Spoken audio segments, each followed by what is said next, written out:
Okay, let's start. This is day 1 of 7412, and again the rules are that those who show up will get the video. Video is private. You have to give me a Gmail account. If you've already given, you don't have to do that.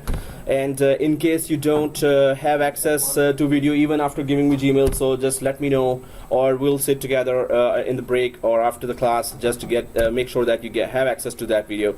If you're for some reason not coming, please state the reason. If you did not state the reason, you will not get that video, right?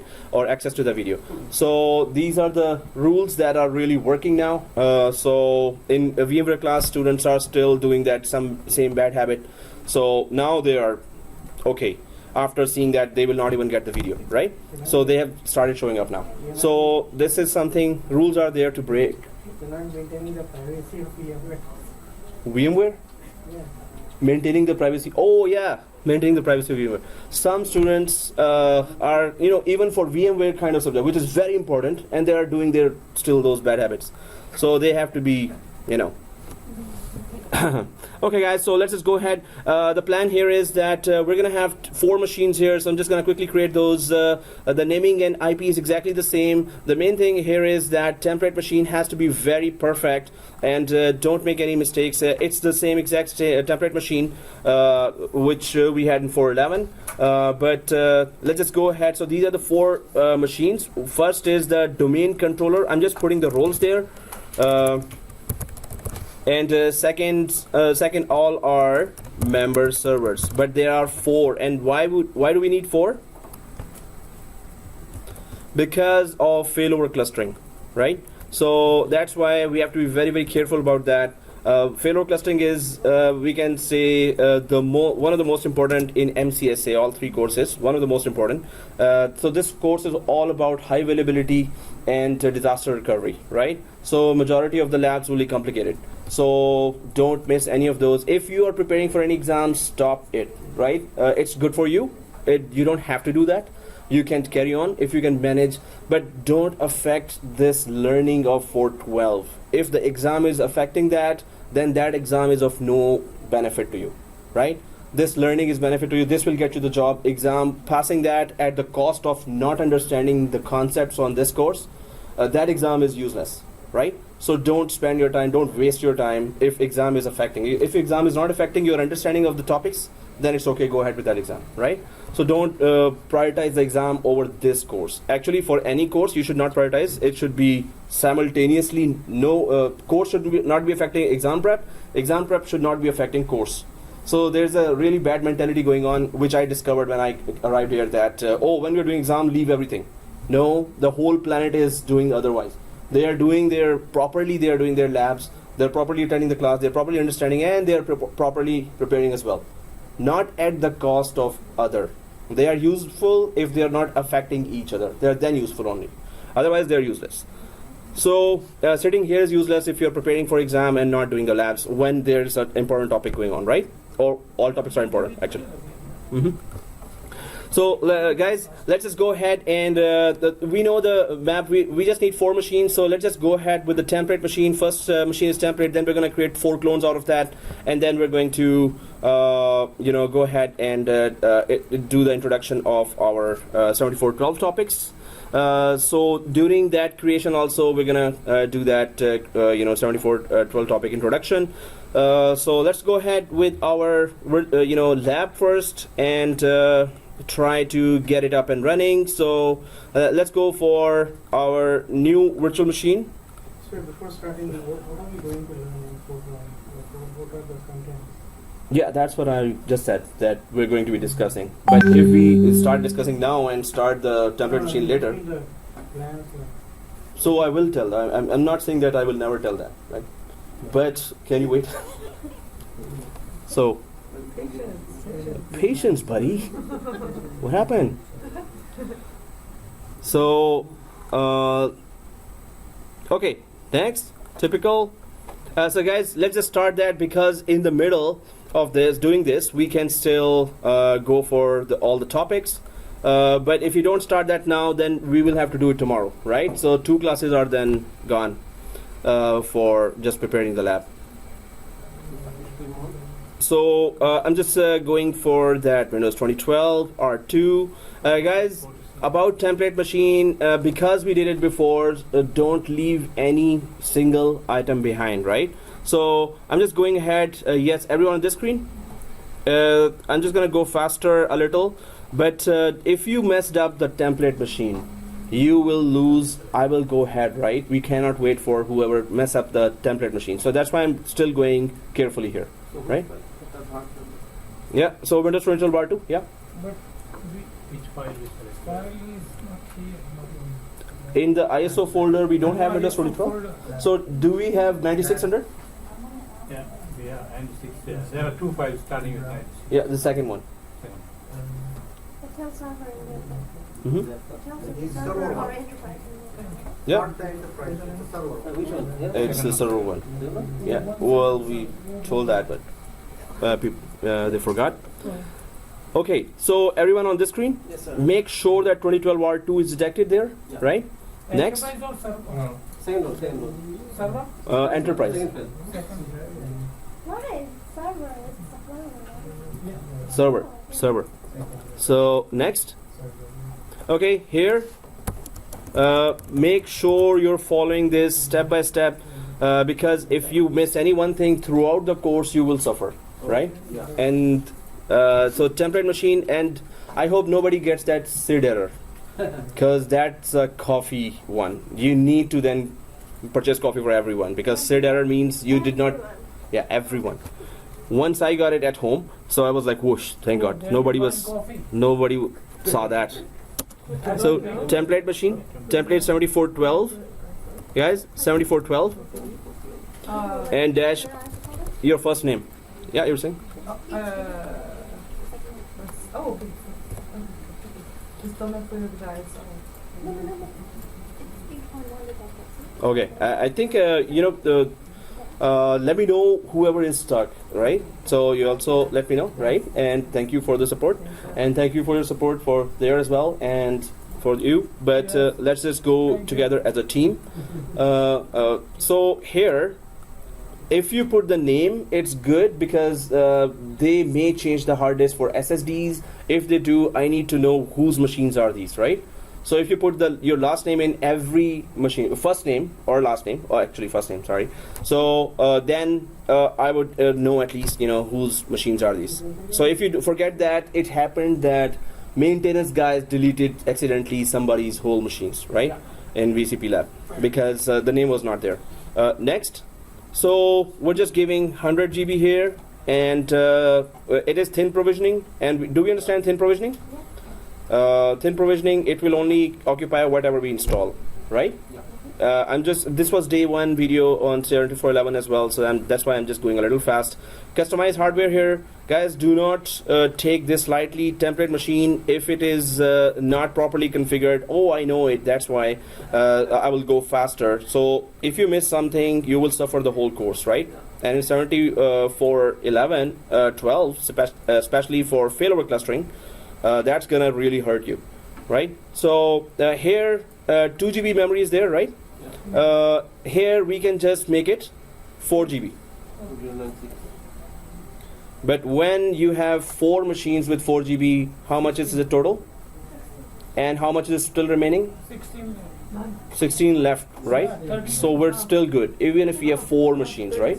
This is 32 GB. So we're still good. So go for 4 GB here. Processors, we can just go for just go for dual, at least dual core. So 4 GB RAM, 2 processors, and then we go for our network adapter. This time again, the concept is these are all VLANs, right? So whichever you select, the other machines must have the same. So we can just go for anything. VMnet 14. Yeah. So VMnet 14, everyone. Everyone on VMnet 14? Why are you using processor 2? We just need more processing speed. RAM doesn't work? RAM is going to run the software. Processor is like the coach with that stick. Okay, when Hey, you go have ahead. 4 GB memory and the processor, it's actually taking 8, right? No, both are different. So cores are 8 different. was crucial. So VMnet 14, guys, is everyone there? Yeah. Right? Yeah. I hope the virtual the template machine, you don't take it easy, right? So template machine. So if there's a SID error, be ready for coffee for everyone, right? I hope it doesn't come to me, but okay. Close. So close this. It's 14 PM. Yeah. So 14 memory. That's all. So the 4 GB RAM and 2 processors, and then it's VMnet 14. Click finish. Let's start. Error come. Yeah, no, SID error. That comes when you create clones and then you join to. When you when you join. Huh? Yeah. So if this prep is not properly done, then this comes. Okay, everyone is on the same screen. Okay, guys, we always go for that standard edition. Sir, our C drive is SSD or no? We're gonna stick to C drive. SSDs is for Exchange course and for VCP. Otherwise, nobody can work. Nor those. Oh, hey, this is your new laptop, right? Yeah, so what? This is the first time you're running a virtual machine, right? So you have to go to BIOS and enable the Intel VT option there. So that now you can start on this desktop while we fix that. This is gonna take time. Go to the BIOS. First, we have to figure out where's the BIOS for this model, or even for this company. Is it Dell or Lenovo or? So it's not gonna run any virtual environment. Lenovo? Yeah. But 16 GB. Don't tell me. Okay, so This is the Sony? this is a curse that is. This is Sony? Okay, guys. So it's data center. So data center. Should I start there? Yeah, because it's gonna take time. But you can have a replica environment, right? You can still catch up there at home, right? Okay, guys. So data center, everyone selected that? Yeah, Data center, everyone selected? last one. Last one, data center GUI. Next. Oh, so you selected standard? Oh, this means you're flying by. Okay. No, I wanted anyone to just correct me at that time. So is it standard? No, it's data center, sir. So it is always data center. Oh, you both are caught. You both are flying. Oh, still on the screen. Okay. So next, guys, data center, Rafi, there, and yeah, that's good. Good support is there. We don't know what you're gonna do. That's why. So Don't. we always have an option back and go back. Good. So we learn the lessons, right? I could customize anytime, right? So accept the license terms. Next, custom install. Yeah, the rest is, Upgrade. and then custom install, right? And go for. We're not doing any partitions here. Next. Now let's open the slide. Let's see.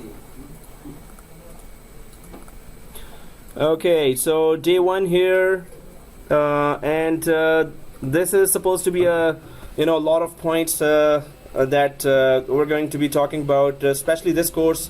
Well, I did used to say cursed course, so this you guys proved it kind of wrong. There's only 2 students missing here, actually. Yeah, 2. Only 2 students are missing. The back. Indo They usually come late. They don't come. and How do you know? Gobi already done 412. But those Kalim and okay. So I have more than 15 years of experience. Okay, let's just skip that. And your interview. Is there any specific reason to install data center instead of standard edition For for class? yeah, because of the virtual machines, the Hyper-V, we can install unlimited number of virtual machines. Standard we can install just 2.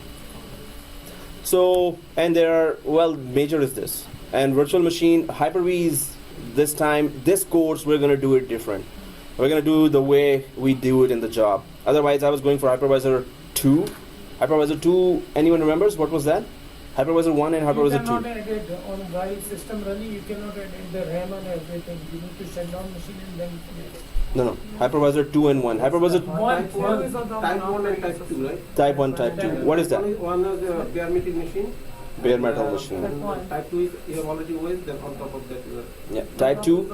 Yeah, Type 2 is top of the OS which we have right now. Type 2 VM workstation is a type 2 hypervisor.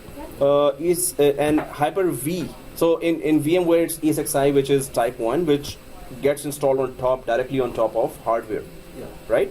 So that is type 1. So this time, we're going to do type 1, which I didn't do before. But this is how in the job environment they do, but we would need a lot of machines then, or we'll really have to be careful about the hardware resources we have now. But it's going to be very good to learn. Okay guys, so let's just go ahead, and that's why we are having, so are you easygoing type? It's your choice either to be lazy and simply attend the class, not, and go home and watch. Okay, this is something offensive. Yeah, I should remove that. Go home, watch movies. Go home, watch TV shows. So, and stay being too busy to have time to study. So it's your choice. The point is, it's your choice, right? Or are you the active and hardworking type? Let me know if I'm going fast. Ask me to repeat. Not shy of asking simple, easy questions. Work on your home lab and SMS me, email me with screenshots, or call me. I wish it was true. $20 per minute. And works on hands-on labs minimum 2 hours. So, well, try to give your best, right? The best thing is. So some students were saying it's too low. Then they saw the minute. It was not hour. It was minute. Yeah, Okay. but that's even more than SAP you're charging. Is there a SAP people, they are charging $100 an hour. Oof. You're asking $20 a minute. Oh, minute means $1,200? Yeah. so per hour. Yeah. Wow. If it's a millisecond, that would be even better. And So- we are at the beginner level. Like, So- Then we are jobless actually. Yeah. You're supposed to give us 20. Per year? Okay. Even per year, I have to think. So, You making right now money, then you should give us. okay. Yeah. So I should remove that at all. Yeah, you were saying? Is there like some sort of a turnaround time, like if you try to contact you? Okay, we're still talking about that topic. I thought that was something related to course. And sir, You could interview call me question, you anytime. say. Huh? Interview question also you say. Yeah. Just ask me, hey, two emails are there that I've asked me, hey, can you give me interview question resource? So it's on my IT board already. The collection of all interview questions for VCP, MCSA, Exchange, interview questions that will come, and they're tough ones. So if you are able to give them, I think you're ready. If you can give those answers to those questions, right? So, and for VCP, Citrix, all interview questions are, it's on my IT board, right? But whoever emails me, I'll just send that. So, okay guys, key to success is dedication, and dedication is what is required in every course, not just this one. But this is one of those important courses that I would say that even skip the exam and just understand the concepts here first, right? So what does this course cover? We can go for what skills Microsoft expect us to know after you're done with it, right? So if you click here and wait for a couple of minutes and the internet opens from CIK ISP, still opening?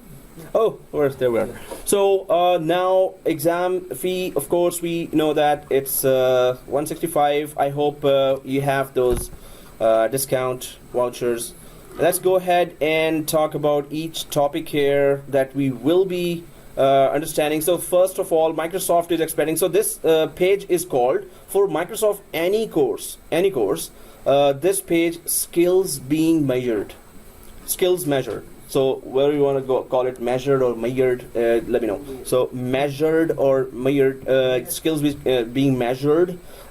This is the main thing. So these are the main skills Microsoft expect you to learn at the end of the course. So you can just test, do you have all those skills there or not. So I normally follow this one because it is straightforward, and it is all about those skills that we have to know. So 15 to 20% questions coming from configure and manage high availability, right? So configure network load balancing. There is NLB free feature inside Windows 2012 that does the load balancing. So we're going to try to test that. There's NLB cluster, but they're calling it cluster. It's not actually cluster. So failover clustering is the next one. So NLB free feature that offers load balancing. There is another free feature called DNS round robin, which is already working inside the environment. When we're going for load balancing, then we're going to first test NLB, round robin. Then we're going to go for NLB and other features, right? Then there is that configure failover clustering, And failover clustering is the main feature that on top of, so this is saving you from a full node loss. What is a node? It is a computer, is a physical hardware that is taking part in the clustering process. Now, what is a clustering process? That if you have one application working on top of 2 servers, 3 servers, 4 servers, that one application is highly available. It is using the resources of any one of those server at any given time, and if one server goes down, the other server keeps the application up and running, and then you can work on it and recover that server. So failover clustering saves you from the full hardware, machine, or server loss. What's the difference between cluster and partition? Cluster and partition? Yeah. Cluster and partition. So partitioning is separating your drive volumes, and in networking, the partitioning would mean that separating, you're segmenting your network. And clustering is a cluster of, so multiple servers offering the same service. Then you cluster them together. But clustering in Microsoft means, or especially that failover clustering product that Microsoft has, or the feature actually. So that would just make one application that is being installed on top of multiple servers. It will be highly available, and if one server is offering that application to users, and if it goes down, the second server will start offering that, right? So you got this question from where? Partitioning and clustering. There is no product called partitioning here. It could be, what is the difference between Pentagon and clustering? It could be any other question, right? But yeah, it has, where are you getting from? Maybe it's in Cisco. Maybe they have a cluster product there. Database, we use partition and cluster. Database. Okay, we're going for 412. This is not SQL Server. I'm just thinking that it might be a same. So it's not. So partitioning is nothing here, right? Partitioning on the drive level, we know that, right? But partitioning is not a term here to compare with, right? If it is a SQL class, yes, you can ask me that, right? So, okay guys, but clustering here can be compared with some other clustering services from other vendors as well. When we go in depth, we're going to be talking about a lot about what is quorum, what is cluster networking, what restore single node or cluster configuration. So all this, so there is an NLB, there is failover clustering that we need to learn, and then manage failover clustering roles. We're going to put on top of our clustered servers one application. Actually, it will be a shared folder. So we're going to put on top of those servers a shared folder, and from a domain controller, we're going to try to work on that shared folder.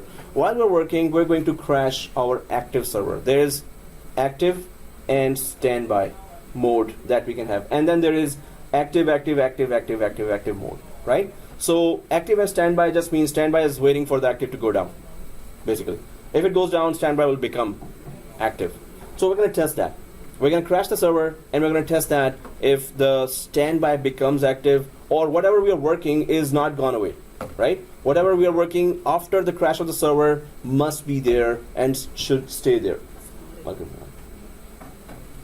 Okay, so let's just go for next topic. Manage VM movement, very important because every company is going crazily virtualizing. So manage VM. Hyper-V is creating its very important place in the company, right?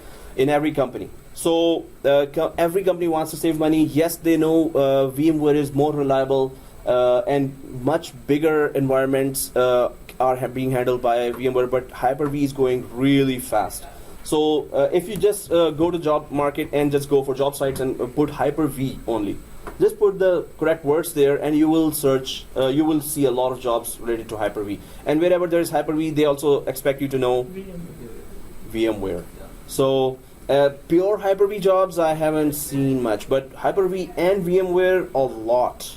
Hyper-V has one exam like VMware kind, like cloud data center and all those kind. Hyper-V is part of the exams. No, standalone like. Yeah, there is a separate exam as well for Hyper-V. So guys, Hyper-V is creating a lot of places, so that lab will be very important, right? So we're gonna try to create it as that in the production environment they use. We can still go for that hypervisor 2 option, which we have been going till now, but I will try this time to go for that other option, hypervisor 1 related, right? Whatever is the course objective. Okay, so then the next set of topics are configure file and storage services solutions. Then there are configure advanced file services. Everything will be advanced now. So file network file system, NFS, this is supported by Linux as well, right? So NFS.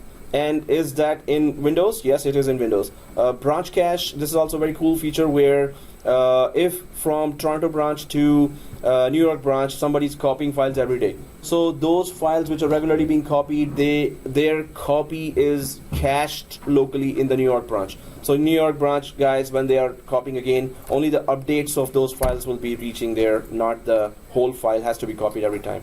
So configure file classification, infrastructure, FCI, we haven't used that yet. Now we're going to use that where we can classify files. We can just stamp the files according to their importance. And if you stamp it, okay, this is confidential, that file, you can actually automatically make it not available for public use. So automatically it classifies thousands of files. If there is, suppose, credit card number in some files, it will classify and at once remove access as well, automatically, if we want it, right? But first we have to classify the files. So, and then using file server resource manager, FSRM, yeah, this file classification is, advanced task. So configure file access, auditing as well, yeah? Sorry, what is NFS, network file storage, really? System. Yeah, that's what is it? So this is a shared folder that could be available. So NFS based, NAS devices are there, network attached storage, and NFS based network is used for Linux to Microsoft file copying as well, right? Okay, so from non-operating system. And another operating system to this. Otherwise, we use SMB between Microsoft to Microsoft copy, the protocol SMB. So server message block. NFS is used between cross-platform. It's just to transfer the file? Yep. No, it's not just a transferring file, but we're going to go in depth with that, and there's a full slide for that. Okay. But it's cross-platform mainly. So not only main thing is still that do you understand what file is there and can you copy that? Can you run your commands between the Windows and non-Windows platform? So it is used for that. Okay, guys, configure file access auditing. We did the auditing basic. Now we're going to go for advanced auditing as well. Now this is the lab that is the longest one till now. That has proven to be the longest one. DAC, which is dynamic access control. The concept is very cool, but with more ease of use comes responsibility as well. So DAC is the concept. It's a crazy one, but it's cool, and we tried it and it works really cool. So DAC is a concept where if suppose one guy is transferred from one department to another. Now that person, suppose that person's name is John. John is being transferred from one department to another. John was a member of a marketing department from where he is being transferred. Suppose in marketing department there were 20 security groups. Suppose in marketing department they had 10,000 or 20,000 files which John had access to. So as soon as John is transferred from marketing to sales department, so what before DAC you were doing is the desktop support guys had to go there. They have to ask John, hey, Mr. How many security groups are you member of? Or they may have a record written somewhere. And also which other folders and files you have access to. They have to figure that out or ask that guy. And then they have to remove all those accesses manually. And then John will join the sales team. And their sales team, they have 30 groups, security groups, right? So John has to be added to all 30 security groups there, right? And then John has to be added to all those, given access to all those shared folders of sales department only, right? So DAC, it does what? It automates the whole task. John is transferring from marketing to sales. So what will happen? In John's Active Directory attributes, so when you go to Active Directory, there is a user called John. When you double click users called John in Active Directory, in users and computers, in the attribute where it says department, the department says marketing there, right? If you change that marketing to sales and press OK, the whole thing in the background will automatically change, which means John will lose access to everything marketing, all security groups of marketing, all shared folders of marketing. John will lose access at once just by changing the name inside the Active Directory from marketing to sales. And as soon as you put the sales and press apply, John will get access to all the security groups that are sales and all the files and shared folders that were in sales department. Does it work with the infrastructure master? Infrastructure master. Role? Yeah. So, okay, because it's like moving over, like, was the infrastructure master role responsible for having all the user settings? So it is cross-domain. If it is cross-domain, If then it's infrastructure master role is Oh, applied. okay. Within the domain, suppose sales and marketing are still within one domain, right? Then no, infrastructure master is then another used. role, like the RD master? Does the RID master is for creation only. If it's a new thing or it's modifying. So cross-domain, RID master and infrastructure master both will be triggered. Yeah. But other than that, no. Okay. If no other role is also involved. It doesn't work. Like, what would... Is there a role that would be applicable in this scenario using the DAC? Within the domain, no. Yeah. Okay. So even that domain naming master and schema master, they have nothing to do with that. Yeah. So those roles do some of the tasks that others cannot do. Okay.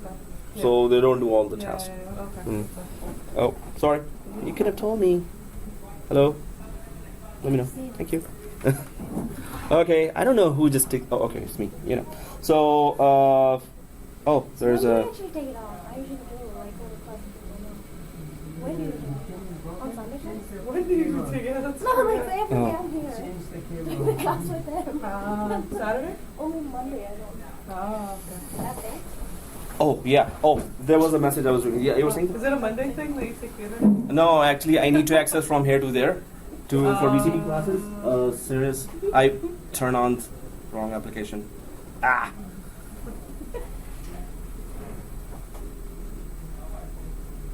Okay.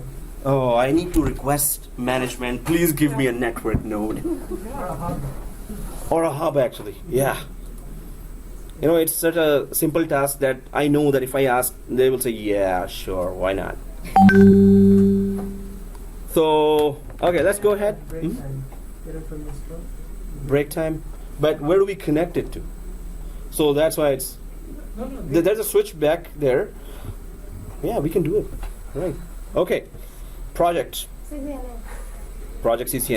Okay, guys. So let's just go ahead. DAC. We understand the concept. Yeah. So we're gonna go into. This is the longest lab, right? So Sometimes you say longest and shortest left. oh, this one is the shortest, longest lab. So okay. So configure and optimize storage. We will be talking about storage, terminology, apps, Windows, see them. Initiator and target. Did we do that somewhere else?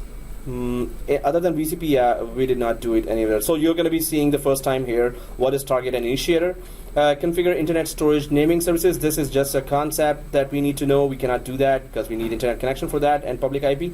Implement thin provisioning and trim, manage free space using features on demand. Configure tiered storage. So how do we use storage once we implement that storage? That will be then discussed. So let's just go ahead. So implement business continuity and disaster recovery, configure and manage backups. So we did do a backup and restore of just Active Directory. I think we did, right? Did we? So in 7410 or 11? Okay. So now we're just gonna go ahead. Guys, if you're willing to learn that Microsoft Azure backups, this is part of the exam as well. But Microsoft they have given that 1 month access, just like we had access to the other Azure service, right? So we're going to have that 1 month access and configure role-specific backups and manage VSS settings. What is VSS? So we're going to go in depth with that and try to understand how the backups really work in the background and how can we upload that backup to Azure, that it is in the market so much now. And then recovering the whole server, here restore from backups, perform a bare metal restore. So if you lost a server, the whole server itself, now you just have a backup and a bare metal or an empty server. How do you restore the whole thing and it works as well? Restoring might not be the big deal. You must still know the options, but will it work? So if we lose the whole server, how do we restore from backup? So it's going to be a bit tricky lab. So we're just going to go for that. Then what is perform a bare metal restore, BMR, which is just we were talking about. Recover servers using Windows recovery environment WinRE and safe mode. So we went for safe mode as well for just domain controller recovery or Active Directory recovery. So configure the boot configuration data, BCD, what is that? We're going to understand that too for boot configuration. So configure site level fault tolerance. Now it comes across the site. If you have Hyper-V replicas, what is replica? So basic concept of replica is one virtual machine on top of a physical server, and its exact copy of that virtual machine is on top of another physical server. So if you lose this active copy physical server, its exact copy, it will fail over to its copy.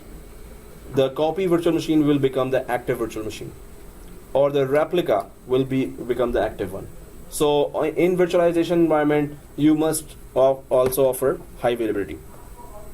So replica lab is there, and then excuse me. So configure multi-site clustering, including network settings, quorum, and failover settings.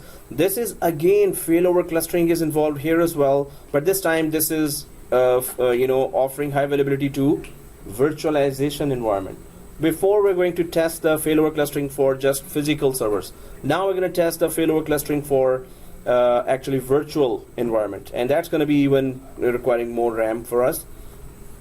We're going to try to manage that somehow. Configure Hyper-V replica extended replication, configure global update manager, recover a multi-site failover. So these are some of the topics that we need to understand and discuss, but the main idea is there's a active machine and there's a replica machine, which is the exact copy or standby copy of that active machine, right?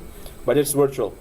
Okay, so then there is that configure network services, and it comes down to implement an advanced dynamic host configuration protocol solution. So it's DHCP, and then there's what is super scope and what is multicast scopes. We're going to create those, implement DHCP v6, configure high availability for DHCP, including DHCP failover and split scope. So DHCP can be 2 as well. Anyone understands that DHCP could be 2? Something going on WhatsApp, right? Okay, so DHCP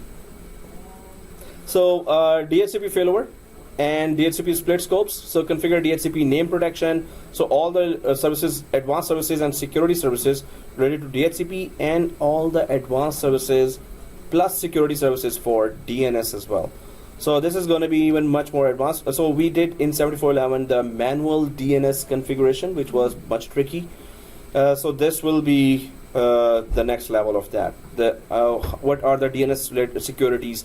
And you are a system admin of any network and that DNS gets hacked, your whole network is going to be affected if DNS is hacked, right? So DNS cache locking, there are many features introduced to protect your and safeguard your DNS servers. So we're going to be discussing all that. Then there is that IPAM, which is a new feature introduced. IPAM is going to give you a dashboard of DHCP and DNS and Active Directory in one window. So you can handle all domain controllers, all DNS servers, all DHCP servers in the environment with IPAM, right? So it is very interesting, and you can do a lot of tasks that would require multiple steps, and now it will be lesser amount of steps to do those tasks. Okay, what else? It's in the last, but we're going to start from here. If that frog has gotten out of my throat. Okay, so configure a forest or domain. So, and we will be configuring forest, but configuring trust relationship, that's what we did not touch till now. So trust between, so forest trust, domain trusts, all that has to be discussed. What type of trusts are there? And then configure sites. So configure sites and subnets, create and configure site links, manage site coverage. So what does that mean? Other than it means that what does that mean? Site, if you have new 10 branches, Active Directory will not automatically know that. It will not automatically discover, oh, you just opened New York branch, I just click pinged and discovered it, yay. So you have to tell Active Directory, I have a New York branch, I have a London branch, I have this branch, this branch, this branch, this branch.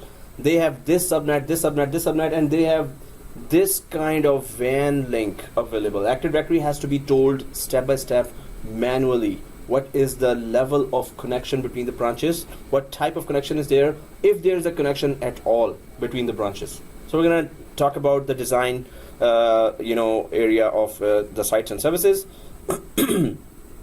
Then we go for manage Active Directory and syswall replication. So this is something we didn't go in depth yet. We were talking about what is syswall, and syswall does this and that. If I just ask now, I think someone still remembers what is syswall. What is syswall? Yeah, I'm asking now. Syswall. Repository. I knew you would say that. So you had remembered, right? Yeah. No, every time you were the first one to say that. So that's why I was like, okay, she knows, but does other know as well? So for Group policies. and Mm-hmm. and script. Hey, you saw from notes. Good. See, those notes helped. Do you have those notes Yeah. that you can refer to within next 5 seconds, 10 seconds if you were asked anything, and you would just do this. In 3 pages you have the notes of 7411, or 5 pages you have, or 10 pages. These notes will help you everywhere. And we'll take it to the interview. That's what I was about to say. Yeah, So, and you can take it to interview Over the phone also. over the phone also. You can open it up. Yeah, there's a lip syncing service I'm offering now. So I will be on phone and I will be responding to all the questions. You will be just doing like Yeah. lip syncing means you will just have to match what I'm saying. Yeah, like So I'm saying, for example, so you will do so like this, right? So so the sound has to be connected. So we have to practice that. I charge a lot for that, right? So I will just give the answer to all the interviews you have. Okay, that's a joke video. Movie like Okay, that. yeah, nobody came up with this idea yet, right? No, So that it's a movie. that was in a movie. Yeah. Okay, somebody already has an idea. Yeah. That's not fun to know. Okay, so let's just go ahead. Implement Active Directory Federation Services. Very, very important and the toughest one. Federation Services help you connect to not only cloud, but also help you connect to other organizations through cloud. So through cloud, so you're trusting cloud, which is Azure. You're trusting Microsoft Azure, and the other company is trusting Microsoft Azure. The other company says, hey, we want to collaborate. I don't want to create direct connections with your company. I want to have some common ground where we know that place is very secure to do any kind of transactions and exchange of files. So that company connects to Microsoft Cloud, you connect to Microsoft Cloud, and then you can collaborate the documents. You can also use the Office 365 and collaborate between the two companies. So you don't have to open your ports for the employees of that company at that company. Vice versa does not have to open their ports in the firewall to give access to your employees to their company. You can both go to a common area, which is the cloud, and it is very secure. So there you can just collaborate all the files. But if you don't want to, if you want to skip the cloud and you want to connect directly, then there is another technology, Forest Trust. So Forest Trust, we're going to create that, and that you can give access to other companies' employees in your company, and your company applies to other companies' resources, right? If you trust them that well. Okay, so there's that Federation Services. Then, certificate services, very tricky, it's complicated, right? Certificate services, you will find, nowadays security admins and cloud admins are the highest paid. Security admins are also required in large numbers, and they cannot find security admins. So if recommendation is go for ethical hacking course as well. If you find it on Udemy, go for that, and wherever there's ethical hacking, just to have an insight into security, some of the security concepts there, right? there are other courses as well for CISSP, I think, and there are other courses, right? So, but certificate services will be there whenever you talk about security. So you have to understand how the certificate services really work, and what is this VeriSign offering that is big deal in the outside. If you open your eBay style store online and you start selling, of course, you must have that security. Your visitors will see those certificates. Where are the certificates coming from? So Active Directory offers their certificate services for internal network only. So outside users will not trust your Active Directory certificates. They will trust outside companies that are offering certificate services, which is VeriSign and GoDaddy, and there are scores of companies, right? There are so many. So those companies are offering those certificate services. So if you are doing over the internet any kind of transaction, you have to have, your website must have certificates from some good, reliable company. And certificates offer two things.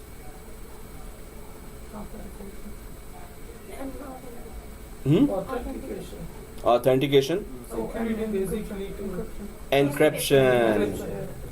Oh yeah, we did that in VPN. Yeah. So certificates offer two things: authentication. Major two things. There are many other things as well. The major two things are authentication and encryption. Right. So when you go for certificate infrastructure, you want to create your own CA or certificate authority. Then what you need to do and how many things have to be in place before you can say now we're secure. If you deploy Exchange in your environment, Exchange servers normally deal with outside traffic mostly, so emails are going out in and out. So then you will have to deploy the public certificates, which is VeriSign or all others, right? So this area, then manage certificates. Once you install ADCS, then how do you manage certificates? What are templates? What are template deployment? How do you deploy templates? What is revocation? And all the areas of the certificate services then you have to study about. Then there is that ADRMS, very important. So for the copyright protection of your digital intellectual data, right? So anything that is been created by your company in documentation, you have to protect that, copyright it. So ADRMS offers that, and it really works perfectly. So what does it do? Once you send a document and it is ADRMS protected, so that document you cannot click save, you cannot click forward to email to someone else, and you cannot delete it, and you cannot do a lot of other things, right? Save as, you cannot print as well. So whatever you want to gray out, it's going to gray out that, right? No, even if you are taking pictures, so if you're doing this, if you're doing the picture on the document, there's another security feature that is there, right? So if, why are you smiling at that? Okay. Huh? This is a joke? No, you will be amazed at that new feature. Okay, seriously, I cannot keep my face serious anymore. So yeah, I was gonna say that if you take a picture, there will be a glove or boxing glove coming out, and it will just hit your phone and your face as well. So like this. So this is a new feature introduced. They are about to introduce in ADRMS. It will detect, oh, he's taking a picture. Okay. So anyway, let's just go ahead and if that feature was there, wow. Cool. Even if you're taking a picture of yourself and it detects that there's a camera and there's this, it will still glove you. So don't take your picture even in front of this laptop when ADRMS is there, right? So there are many aspects to that new idea that I came up with. Screenshot possible? Screenshot is still taking a picture, right? No. Oh, screenshot, then the glove will hit your hand like this. Okay. Anyway, so let's just go ahead, guys. Oh, that's it. So all the topics are nearly complicated, tricky, and requires your dedication. So although I push you for take all the exams, but not at the cost of not understanding. So if you don't understand concepts here, you're going for those exams are worthless, useless, right? If you prefer them over understanding the topics here, right? You can simultaneously go do the exam prep, but understand properly those topics and redo all the labs, redo, right? But yeah, I can only suggest, right? So it's up to you what is a priority for you. But let's just go ahead and try to get our lab up and running. So the guy who was pushing for, hey, can you tell the topics? During the topic telling, the guy was on. Oh, yeah, that's good. So, okay. I was listening to you, sir. Oh, yes. Concentrating, but just writing. Sometimes I do that too. So I listen concentratedly and then, yeah, I'm okay. Yeah, that's a boring lecture. Okay, anyway, so, yeah, but please don't be on the cell phone when you specially request, hey, start now, right? So, multitasking. Yeah, it's proven not to work. People are actually capable of doing two things at once. Yeah, that's what I discovered. Well, this is not discovery. Like, you will know that you can do multitasking. Your brain cannot do multitasking. Yeah. Your brain can do one task at a time, Yes. right? Your hands can do, but you have to concentrate on that thing when you're looking at there and then there.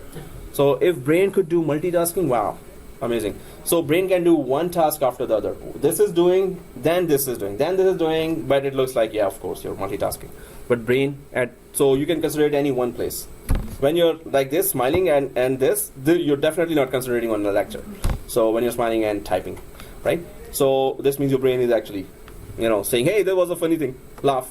Okay, anyway, so let's just go ahead and click finish here. So did we put that password here? Small ABC capitalization 1 2 3. Yeah. Click finito. Guys, again, yes, we did that task before. Don't take it light. If your template is screwed up or template is not, you missed something because, it's easy, we did that. You're going to suffer the whole course, right? So take it seriously, right? Your template has to be perfecto, right? Okay, so let's just go ahead and configure all the things. Some of the things I remember, some of the things, those 8 steps that we need to do. So we don't need to activate this machine, right? So let's just go for local server here. And then we can just go for firewall, turn it off, right? So make sure every step is done, right? Otherwise you're gonna suffer the whole course. I'm saying that again and again. It's recording as well. If you watch the video again, you will see that if you call me to a machine, hey, it's not working, and it is related to template machine, please be ready to sponsor coffee. Firewall turn off, right? Yeah, or be ready for a long lecture from me. I love giving lectures. Okay, anyway, so let's just go ahead. And firewall is off, and then we don't need remote desktop, we don't need remote management, we don't need nick taming now. Nick taming, so Ethernet 0. We don't need to put IP address because we still have to put IP address whatever we put here. Guys, one more thing. When we put an IP address in the template machine, is it okay? Is it a good thing to do or not? No. Why? We just have to change the last digit. But we will be getting still IP conflict at the same time. No, you will confuse now. So although then everything else is supposed to be the same, right? The subnet mask, the gateway, everything is supposed to be same. Okay, anyway, so let's go to the right side. Everyone on the right side? So on that side, we only turned off the firewall. Let's go to the right side and go for Pacific time here. Let's go for, and guys, here, don't only change the time zone, but the time as well. Time is still wrong when you change the time zone. So in most cases. So change time zone here, Pacific time to Eastern time, and check your time. It's 2:14 right now showing, right? So the time is still wrong after changing the zone. After changing the zone, you still have to change the time. So make sure your time is changed. Otherwise, just time-based communication errors might come to you. So instead of 2, I'm just changing it to 11. Right? Yeah. 11 a.m. Oh, it's not even. Yeah. So it's that wrong, right? So time zone and time. So make sure. And sometimes we have those communication errors and we cannot find out, and everything is okay. So it could be time-based errors as well. If the time is wrong on the domain controller, of course, it's not going to communicate properly. So press OK with the time and time zone change. Everyone did that? Yes. Okay. Press OK here. On the right side, there's one more thing here to do, i.e. enhance security configuration, right?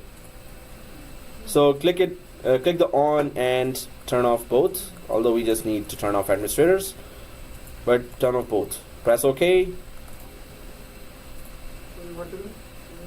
here. Yeah, I enhance. Click on the on button and turn it off. Off. Duty done. Press F5 so you could confirm if it was showing the exact thing which we did. Yep, done. So duty done with everyone. Okay. So let's just go ahead and okay, we'll check. Oh, okay. Well, not for me. Okay, so yeah, let's just go ahead and try one more thing. Power options. 10 minutes idle time, and it's going to lock us out. So let's just change our power options. Right click here and go for, so right click on this side. Everyone there? On the Windows icon. And the second one on the top is power options, right? Don't forget that. So power options, and then do we see change plan settings? And slightly change it to never. So save changes. Everyone there?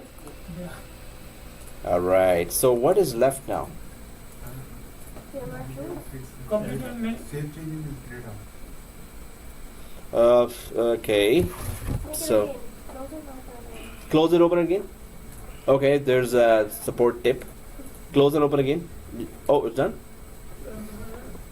Done. Okay, guys. So let's just go ahead. Last time we did, we want desktop and Desktop is We want desktop. is we did. yeah. So that's this time we said I'm saying that don't do it. So it's okay, but that's a good reminder. That's why specifically I said we don't need to do that. We never used it. Yeah, we never used it. We didn't need to use it for learning purpose. We can at that time. We're gonna enable that. But this is a good reminder. Thank you. So I'm just gonna go and check my forum here for you know those some more steps here.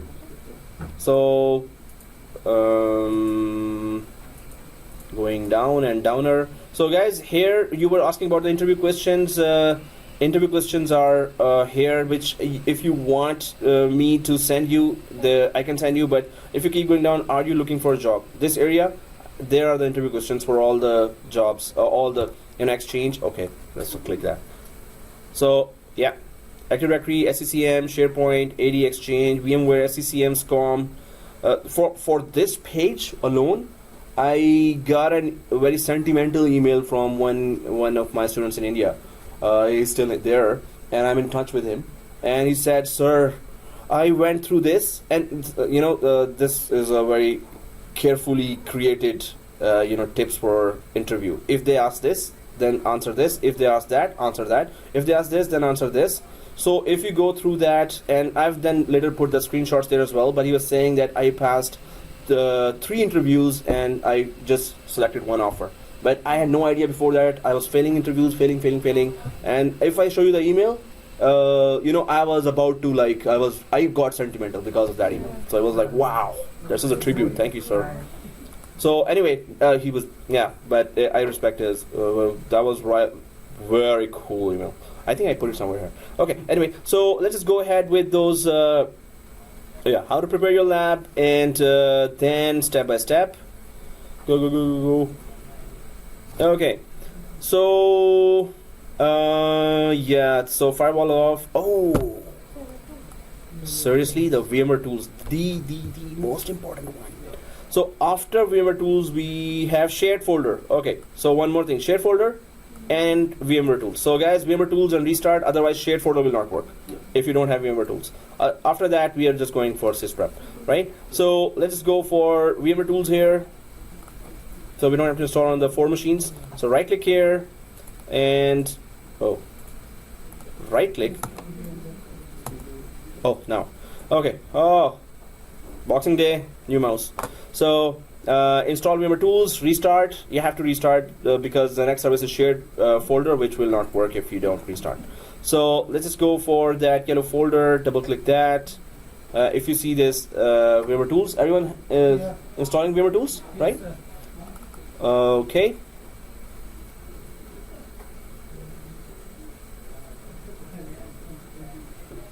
Okay. Was it recording all that? Yeah.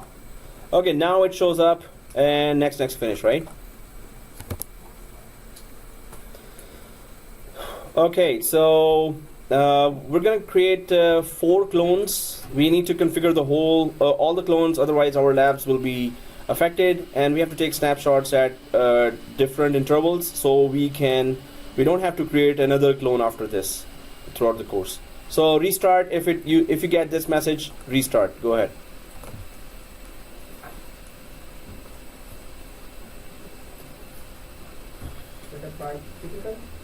Yeah, typical next finish.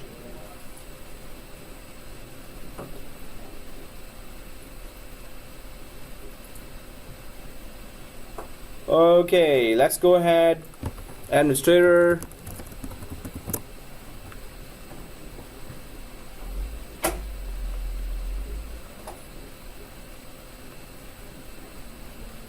And guys, one more thing about that, when I upload that video to the YouTube, it's better to subscribe to that channel. At once the video is released, now some students are waiting, when is it, where is it? So at once it comes to your email that video has been uploaded. But then all the other videos will be uploaded. Huh? 133 people already subscribed my channel. Oh yeah. Yeah, so I don't know who they are, but now I'm saying, because those who did subscribe themselves, they always told me, hey, I know that you put that video. All others was asking, hey, where's the video? So I thought, hey, if you had subscribed, you would have known, right? But So we are only right to watching 4, 10, 11, 12 other videos. Oh, guys, one more thing. Whatever video I upload, then you will have that email will come to you. So that is, yeah, if you want, go ahead for that, right? But it's an early warning or early notification that the video is there. I uploaded that. But yeah, then you will be looking at all those which are still private. Okay, so let's just go for that shared folder. So everyone restarted? Right click? Still restarting? Okay. And this Boxing Day, some of us have plans to buy stuff, and some of us are going for US to camp in front of Walmart. No, okay. No, they don't have bill. Online. Oh, there is one good deal about that. Oh, whatever you want actually, right? But I was Sony headset Bluetooth for 30 hour. Wow. No, gas cost. It's like 200, but it's now 99. Rather can buy cheap. And online with a US mailbox. Yeah. No. Did you restart? Yeah, no computer name. Whatever we give, we have to still change it. Okay, so guys, go for settings again. I think everyone has restarted. Yeah. Okay, so restart it and then go for options, and then shared folders. Shared folders. So always enabled, and then map. Do we see that? Do we know that? This is what we're going to really need throughout the course. So always enabled and map as network drive. Everyone there? So everyone got it, right? Yeah. And Noma is looking at a joke. Some. No, sir. He's asking how to pass MCSA. I was thinking I reply him, but I said. Yeah. You gotta do 412 first. How to get MCSA? No, I said, how did you pass MCSA? He was asking Oh. about, right? Oh yeah. I So. didn't reply him. Oh okay. I Yet. was thinking You're gonna reply in break. Okay.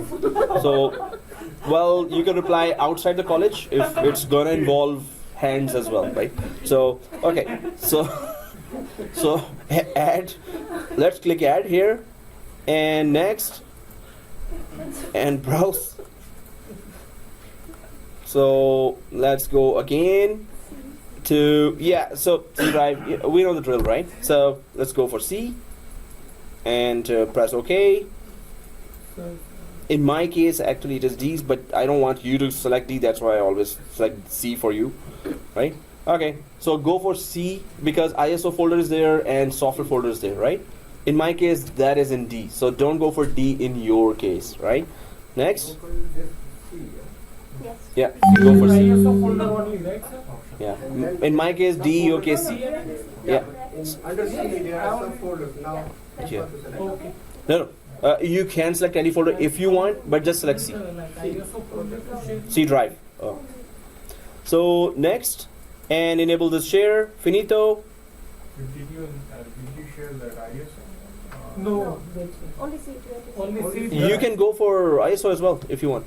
Up to you. Always keep it. Yeah.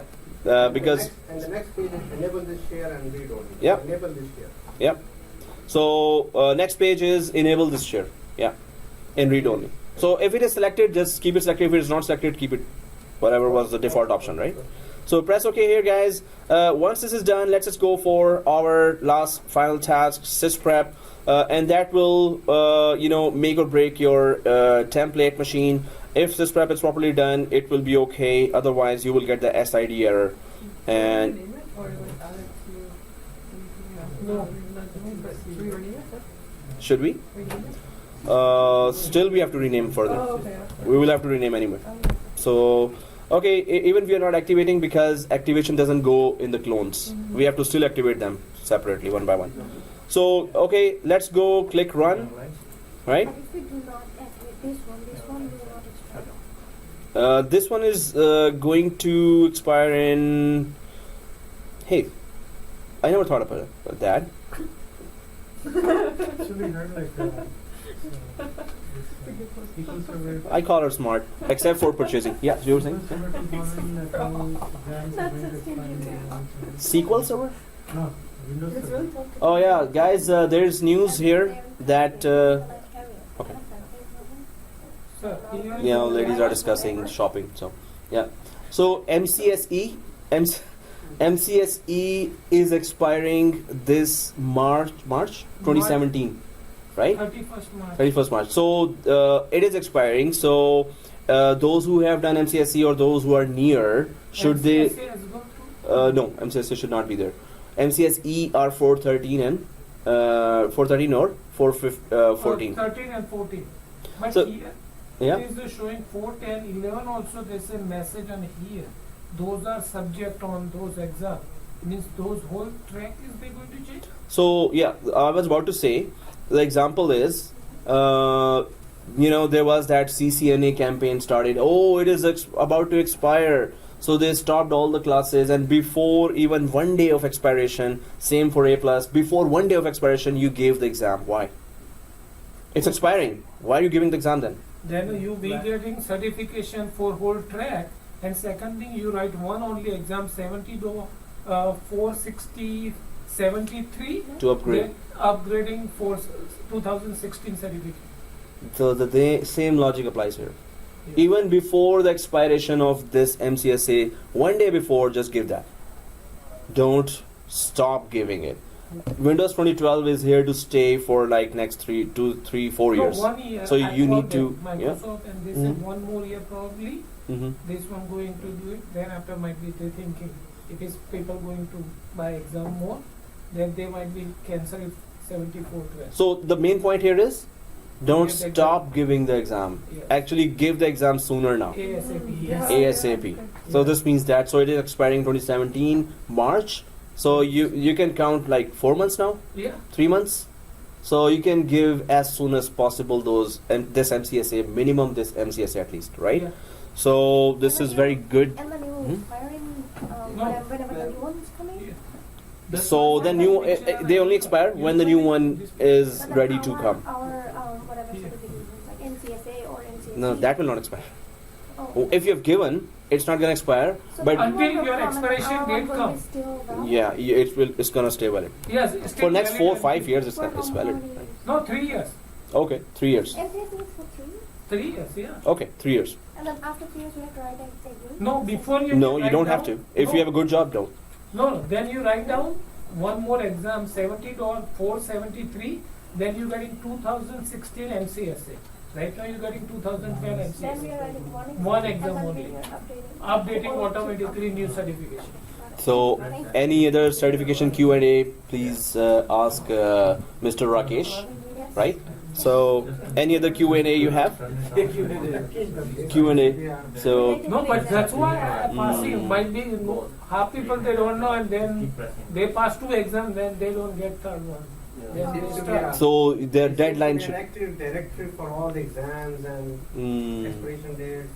So expiration date page should be there, and that's they have good. it there, Yeah. but they don't mention on those like examinations. So you search. So that is very good information, guys, that you all get it, and it's in the video as well.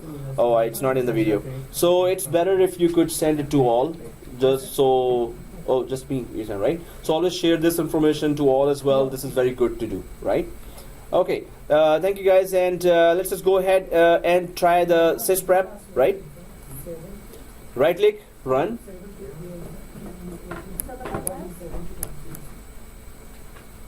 Okay, so run, right? Let's go run and go finish the lab. So sysprep, guys, there was an error coming to one of the students in the previous course as well for SID error, right? So please be careful now. Now is the time to be careful. If you get a SID error, that's not gonna be good, right? So double click that, and what do you need to do here? Anyone remembers? Yes. Generalize. Generalize, then shut down. There's not much technical stuff there, but you know, you have to be very careful here. So everyone did that. Please make sure these two settings are there, especially generalize is there and shutdown is there, right? Maybe you put restart and then you realize, oh, then you at once shut down. But now when you shut down again, Is happening again. yeah, then you have to do this sysprep, right? So, okay, press OK here, guys.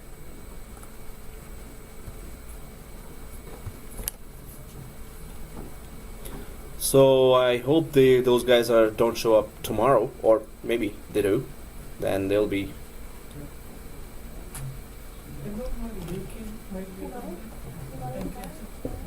Yeah, I hope they catch up, because They can watch video.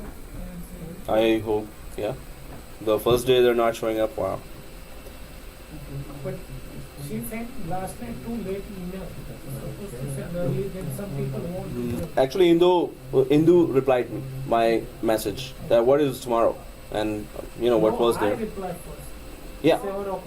yeah, but Indu asked, so Indu knows. Yeah. That's what I'm saying. That he knows that there's a class. Oh, Oh, hey Indo, we love you all. Video, yeah. Okay, so let's just go ahead, guys, and try to make a clone out of that, and go for those 4 clones. Maybe we could do first lab today as well, after, because clone creating and configuring the whole thing might not be that big deal. So guys, do not start this machine, template machine. So let's go to the left side, select it, right click it, and be careful about this procedure as well. Sometimes we could mistakenly select a clone instead of the template machine, right? And then clone the clone, and that clone is not shut down with sysprep, so you're gonna get the SID error. So right click the template machine, manage, clone, right? So and the clone, please be careful about putting that name of the clone. At the end of the name, please put your first name. One student lost his machines because of some maintenance task was going on, and he lost all his machines, right? So click on template machine, manage. so cancel. Clone. Yeah. So here, do you have a template machine, right? Yeah. Right click like this and go for manage and clone. Clone. Yeah, everyone there? Yeah. So next and next. So go for full clone, independent clone, not dependent on anything, right? And next, so here, do not change the local path here. Keep it like that, and do not even click on the local path. Otherwise, when you change the name up there, it's not going to change automatically down here as well. So let's just give that machine name server 01-70-412- your first name. So if you don't click the lower the location window, it's going to be secure as well, right? Nobody logging from another account can delete your machines, cannot even access your machines if you keep the path like that, right? So server 1-7412- your first name, I'm just gonna select and copy it, because the next 3 clones I'm gonna put just server 2, 3, 4, right? So keep it simple and do not change that lower path here, right? So if everyone done with this naming, right? So click finish.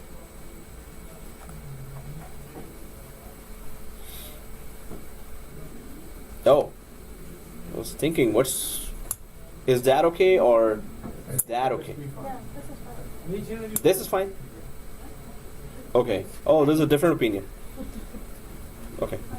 Well, remember one time we have asked this question before, and I said the same answer, like this is better, but Others did not. said no. So now you're going for the Eventually we turned it unpopular off. opinion. So eventually we turned it off. So I Okay. think so. You're gonna do the same. Oh, that's why you're going for the popular opinion.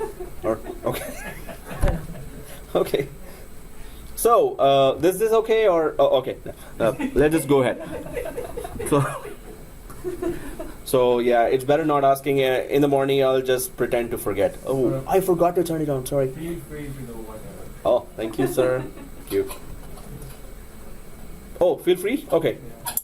So yeah, is that okay? Right? Okay.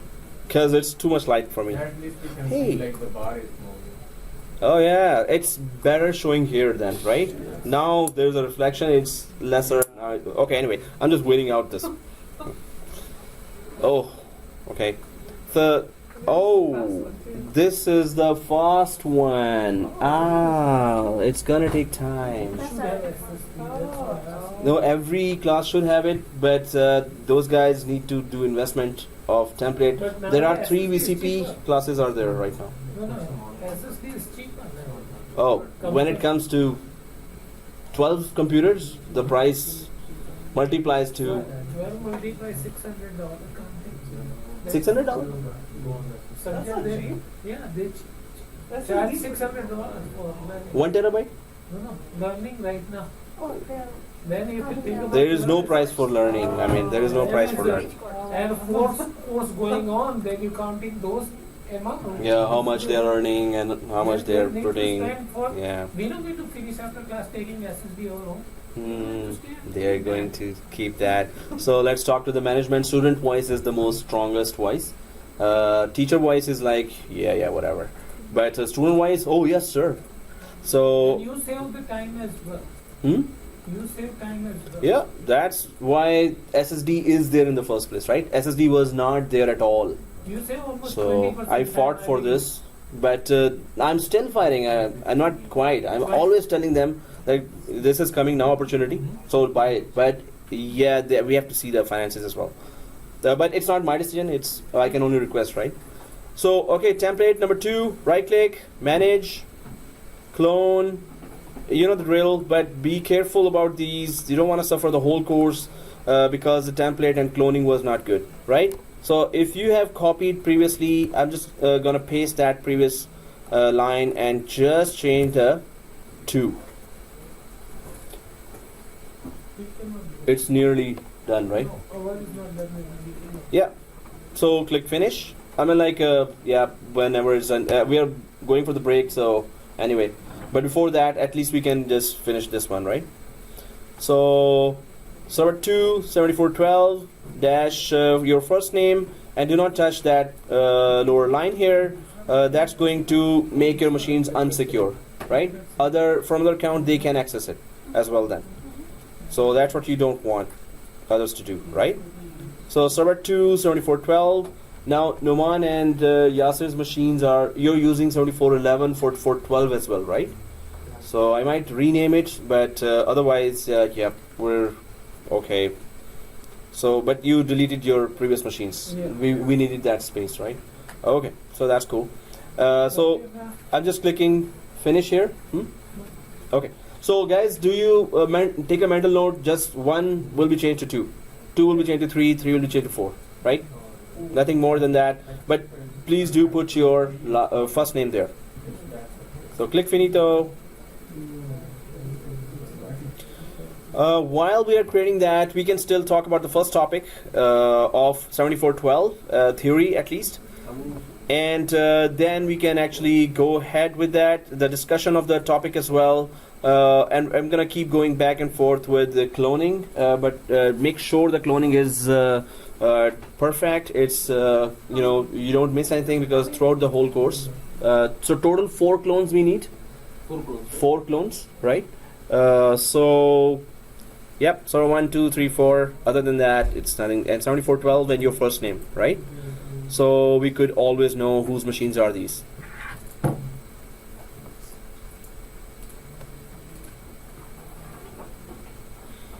So while it is cloning, I'm just gonna go ahead and try to discuss our topic for today. And in previous 7412s, I used to start with the most important topic and most complicated topic actually. But in previous 412s here, I found out that some students don't show up on the day one, right? So if we talk about the theory of that most important topic, failover clustering, those students will miss it and they will just screw up the whole lab. And they did. They managed to do that with the most important lab of this course. So that's why I'm not going to start that lab first. But every lab is tricky and important, so we're going to concentrate on every lab now. But next week we're going to go for failover clustering, right? Then we will, by that time, I would know that if somebody else is joining or not. So the first topic here today is actually our child domain, and then tree domain, and forest trust. Also, not only child domain, but also, so you're a perfect student if you have the perfect notes. And what are the perfect notes? Screenshots. Why does that make sense to you?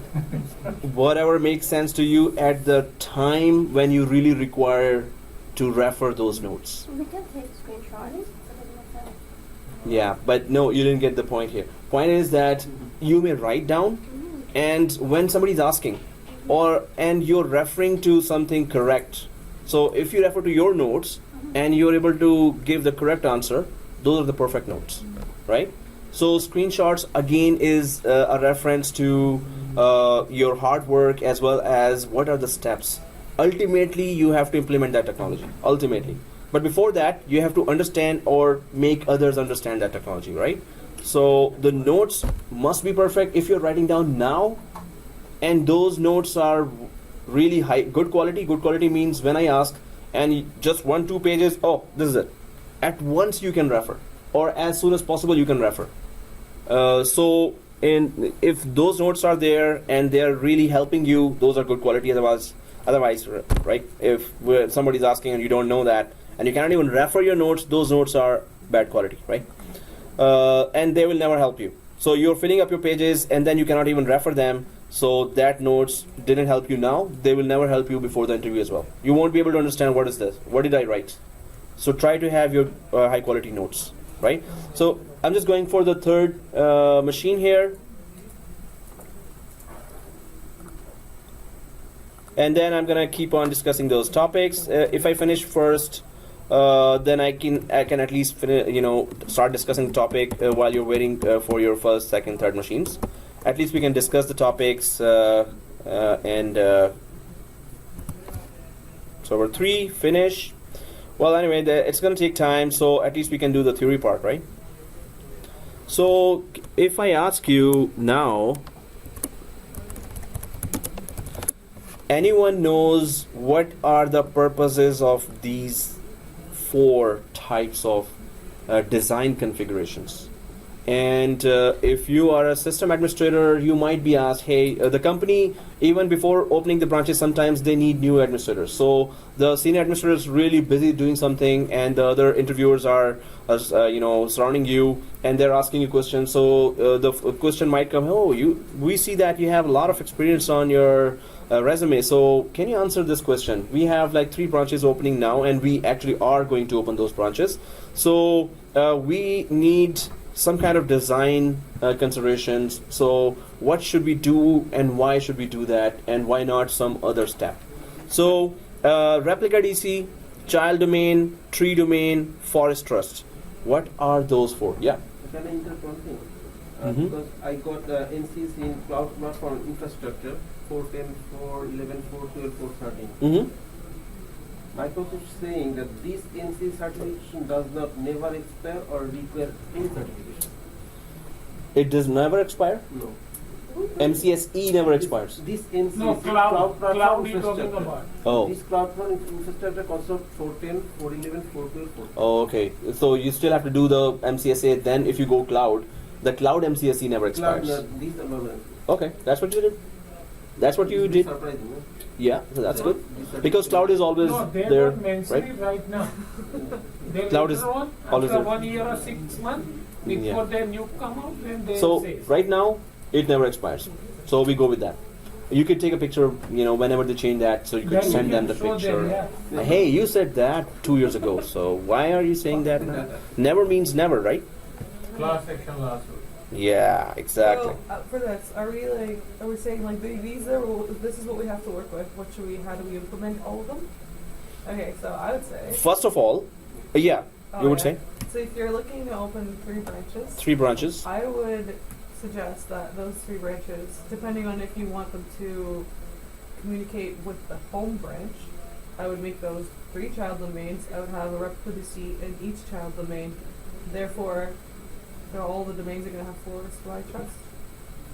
So I just included Well, all. the forest will, the first server. This once is you one create design. Will become the forest itself. The first one when you will create it. The forest domain will be created, and among them we will create all of them. Like the tree and the child are part of Forest, that forest. which is We okay. needed, so like 3 are gone, but only the replica DC is concerned that why we need the replica DC. Replica, we are making a copy of the actual server 1 as a Mhm. replica, so that like we could have a communication with both of them and we could synchronize our information between DC1 and the replica DC. That's all we needed. The rest of 3 will be created automatically once you create the forest one.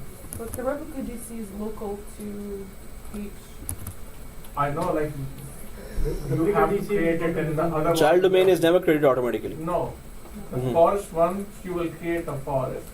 The rest of them are part of that forest. They will be created One if we want it. We have to mention it that we need to create a child domain or the tree domain or whatever. But the first one will become like a forest Yeah. one. Right? So the child we need it and the replica we need it. Okay. For this particular scenario that I'm talking about, Because You're- I think you're talking about they already have forest. They were going to just. they expand already it. have forest. Yeah. Yeah. So let me just create it some more so we could discuss that. And because we need to compare all the designs. Oh, No, this is- seriously. Same Coffee. problem, right? What's that? Coffee. Which one? Coffee is also. She bought Is the that a coffee as set? well. Don't for everyone That's not is a I'm not set. doing that for you. No, but you didn't see what she's showing, right? Say I was that. just saying that only. Just a regular. No, but you didn't see what she's showing. Okay, so the PC crashed. Yeah. What? This is a, I thought there was a new student. Yeah. Okay. Oh, sorry. Yeah. It's 20 years here? Only I am absent. Yeah. Oh. One class is Yes. It's 20 years. Yeah. Okay. Everybody signed? But Pone didn't sign. Oh, you signed, right? Oh. Yeah. Second The sign you do on check as well. one. That sign. Okay. Checks. Oh, okay. Not fun. She counting as well. First year she Indu and Kalim are not there. Okay. Oh, video. Indu and Kalim, we love you. Right. Okay. So, guys, this is very important design consideration. If you did 412, they expect you to do at least suggest them a design consideration. But 413 and 414 are even in-depth design, right?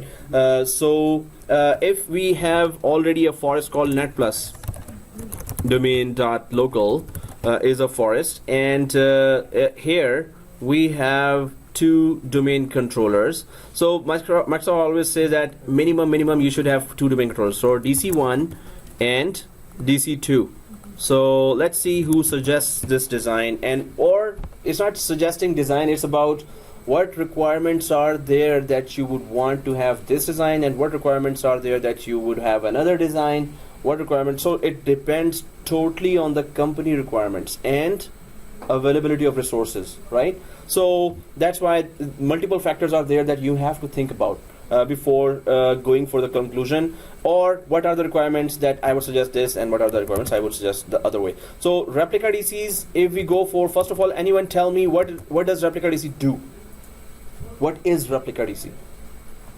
copy of the physical server. Copy of the which server? Physical active server. Active Direct Domain Controller. It is a backup of DC. It is, we can say, a backup of DC, copy of a DC. So it is a helper. It can keep the show running if the first domain controller goes down. But we learned from the FSMO rules that if the first domain controller goes down, the 5 FSMO rules have to be transferred. So you attended that lab where we crashed the first server, right? And then we seized the FSMO rules. So anyway, the show could still be running if you seize the FSMO role already, but you can only seize the FSMO roles if you had the replica DC in the first place. Many companies, they don't even have replica DC. Replica DC is useful for disaster recovery. Replica DC is very useful for disaster recovery when disaster happens, and replica DC is useful when disaster doesn't happen. So day-to-day tasks, they are load balanced. Authentication, authorization, accounting, and if you have DNS there, the name resolution tasks are load balanced between the two, as well as global catalog tasks. So 5 services are available on 2 servers instead of 1 server. So authentication, authorization, accounting, name resolution, global catalog, and group policy as well. Okay. What? Group policy as well. So group policy will be working from the other domain controller as well. So 6 services you are making available on 2 domain controllers. Authorization, accounting, authentication, authentication, accounting, authorization, name resolution, global catalog, group policy. So, okay. So AAA and name resolution,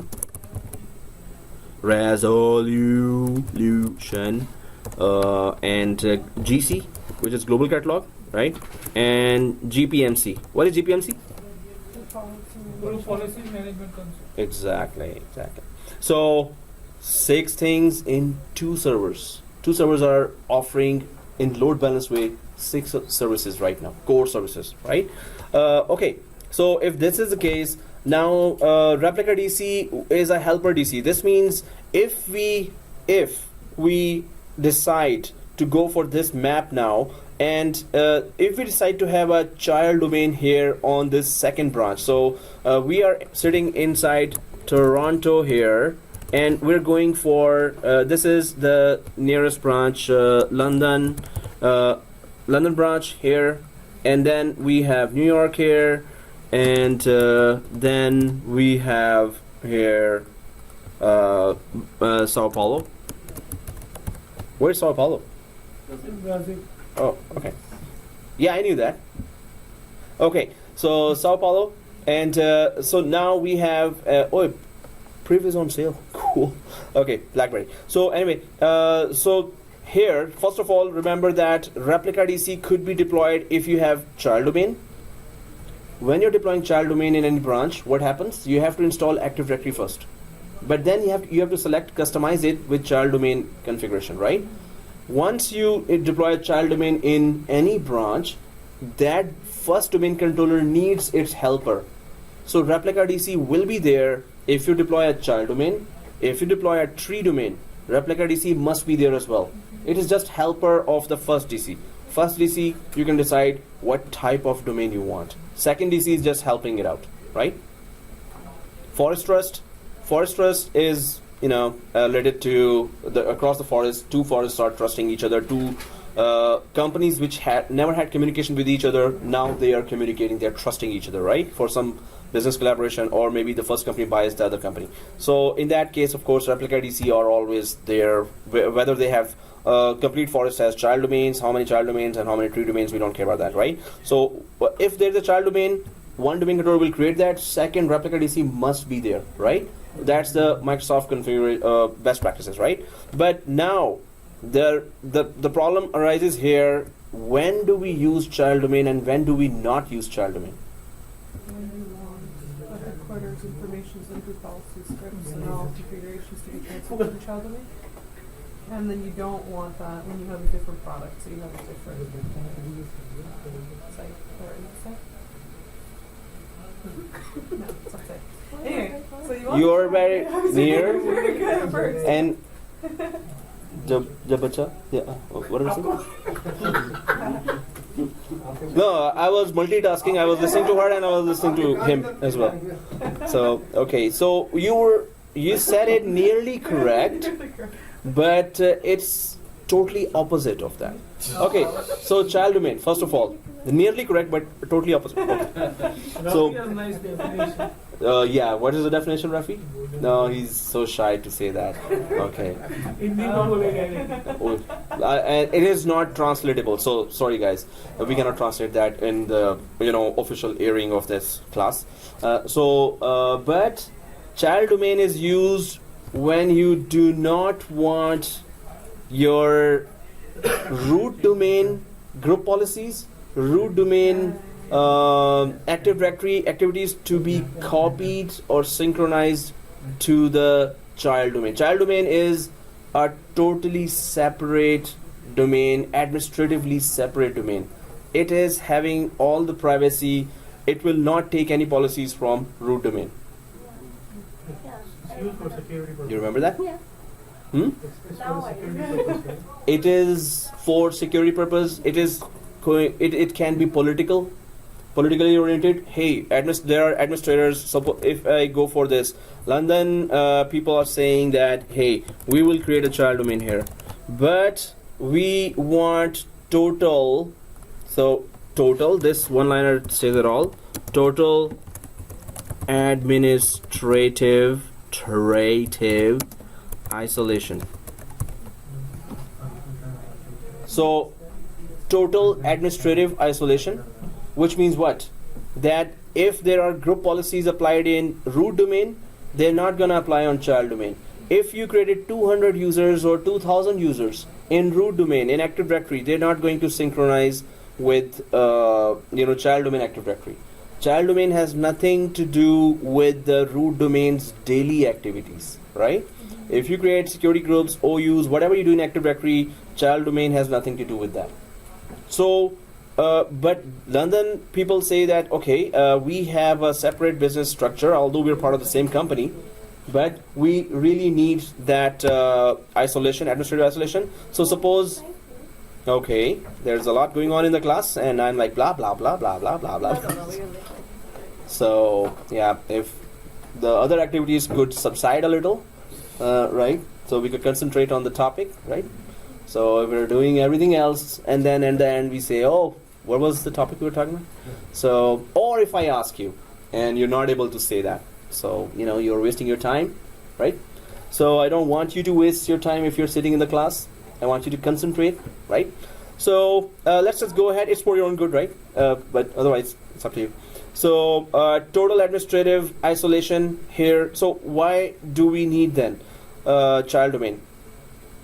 Technically, whatever you do on root domain will not be synchronized to the child domain, right? So what are the use cases? When do you use child domain then if there is administrative isolation there? Why would you want to deploy a child domain? Anyone knows that? Yeah. What is the scenario? Because some of the product needs to go through your domain. So in that sense, like you don't use the actual domain, you use the child domain so that they can use it for their product. But then it doesn't really It's kind of that. mess up with your actual domain.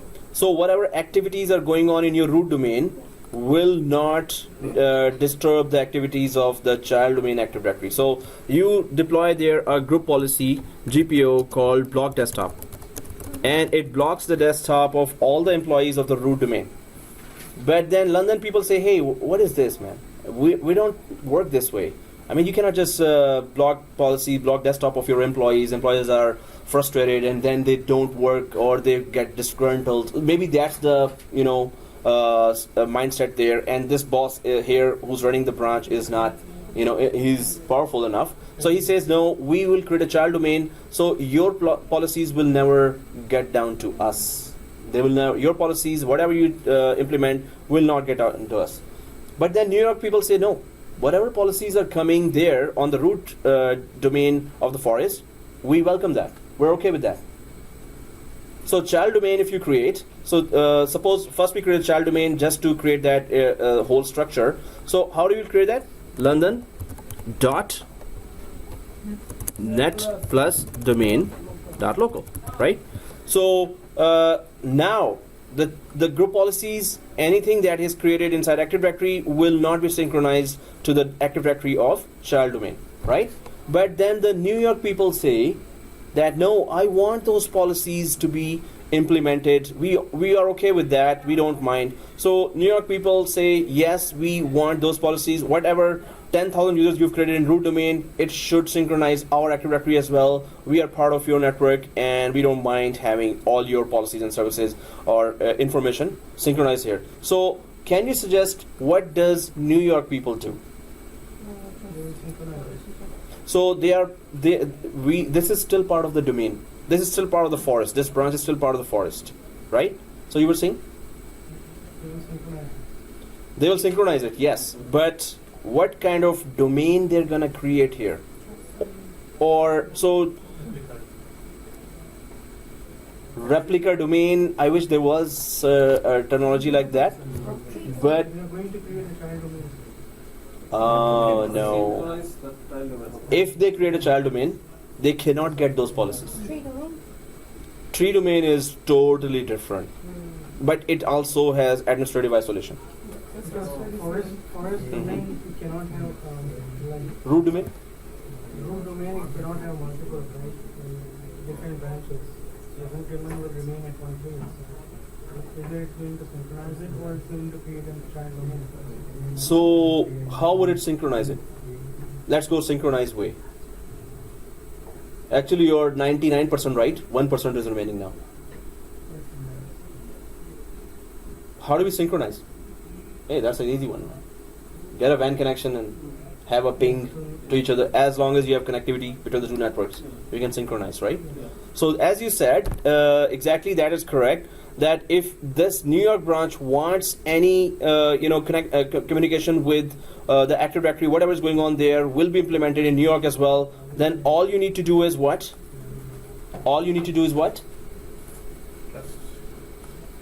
You just add those replica DCs here as well. So if this policy is implemented here in Toronto branch, it will implement in New York branch as well, right? All you need to do is that you need to put the replica DCs, and they will only synchronize, as you said. They will only synchronize. So you can put replica. You don't have to create any new type of domain. You just have to join these two replica DCs as if you join a replica DC inside Toronto. That's the same way, because you will have WAN connection here. So you will have ping connectivity. You will be pinging the two branches. So if domain controllers are added here, if you add them as just replica DC, they will join this root domain. If they join root domain just like this replica DC joined, so this means they will get all the policies synchronized across the WAN to these replica DCs in New York, and whatever is implemented here, if there are 2,000 users created here, those will be synchronized here, and in this Active Directory you will also see those 2,000 users, right? So this means that if the other branch wants all the policies, you don't have to then create any of the other type of domains. There are only two other types of domains: child and tree domain. These are the only two other types, right? So if you don't want those policies to be implemented in your branch, if you don't want synchronization from the Active Directory of Toronto coming to your branch, go for either child domain or go for tree domain. We haven't talked about tree domain yet, but child domain means complete isolation of technical and administrative tasks. So if you create and if you make any change in the Active Directory here, and if you create a child domain here, this child domain will never know what you changed there in Active Directory. These domain controllers do not synchronize with these domain controllers if it's a child domain. So it's complete administrative isolation, separation, we can say. So what are you achieving here by creating a child domain then?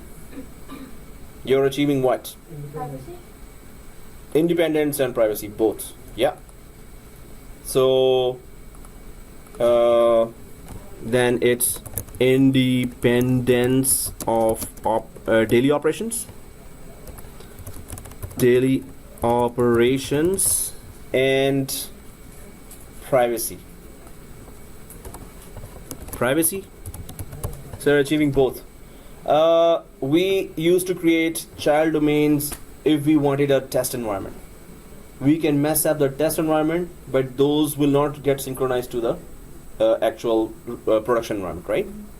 So we used to create a test environment, or if, of course, you need, for political reasons, hey, we don't go for your policies, come on. So we're creating a child domain here.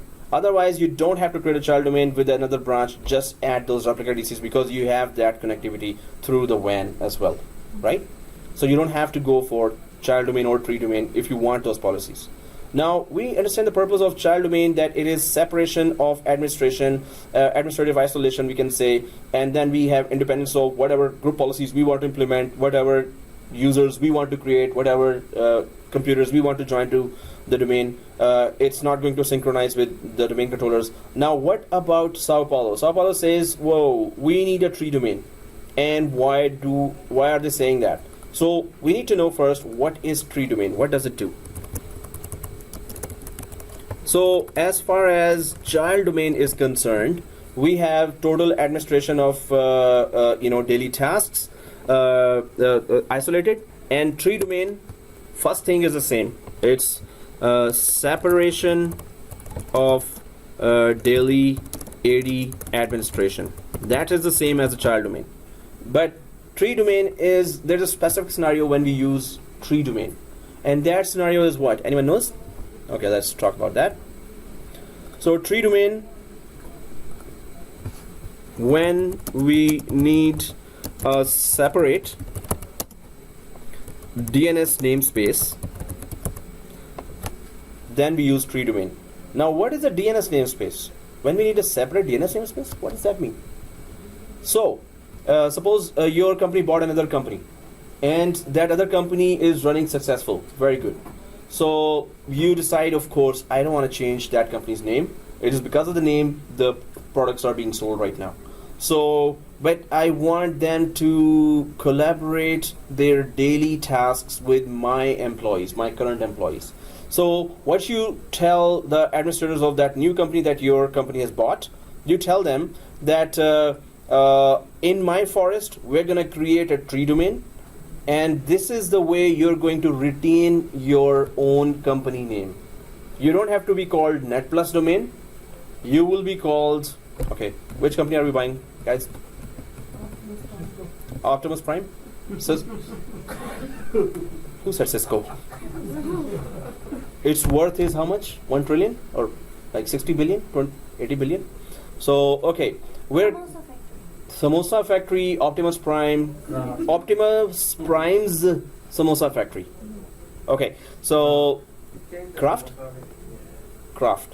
is the actual company, and we don't want to get sued. Oh, so Cisco, Kraft, guys, whatever is already registered, we cannot. No, I mean we can change, like they make a KRAFT, you can write down CRRAAFFTT. And now we're totally different. No, Yeah. IT guys, you can bid it, sir, even for $1 Sir. Cisco. Yeah, we can go for SISKO, Cisco, as well, right? And that would be SISKO.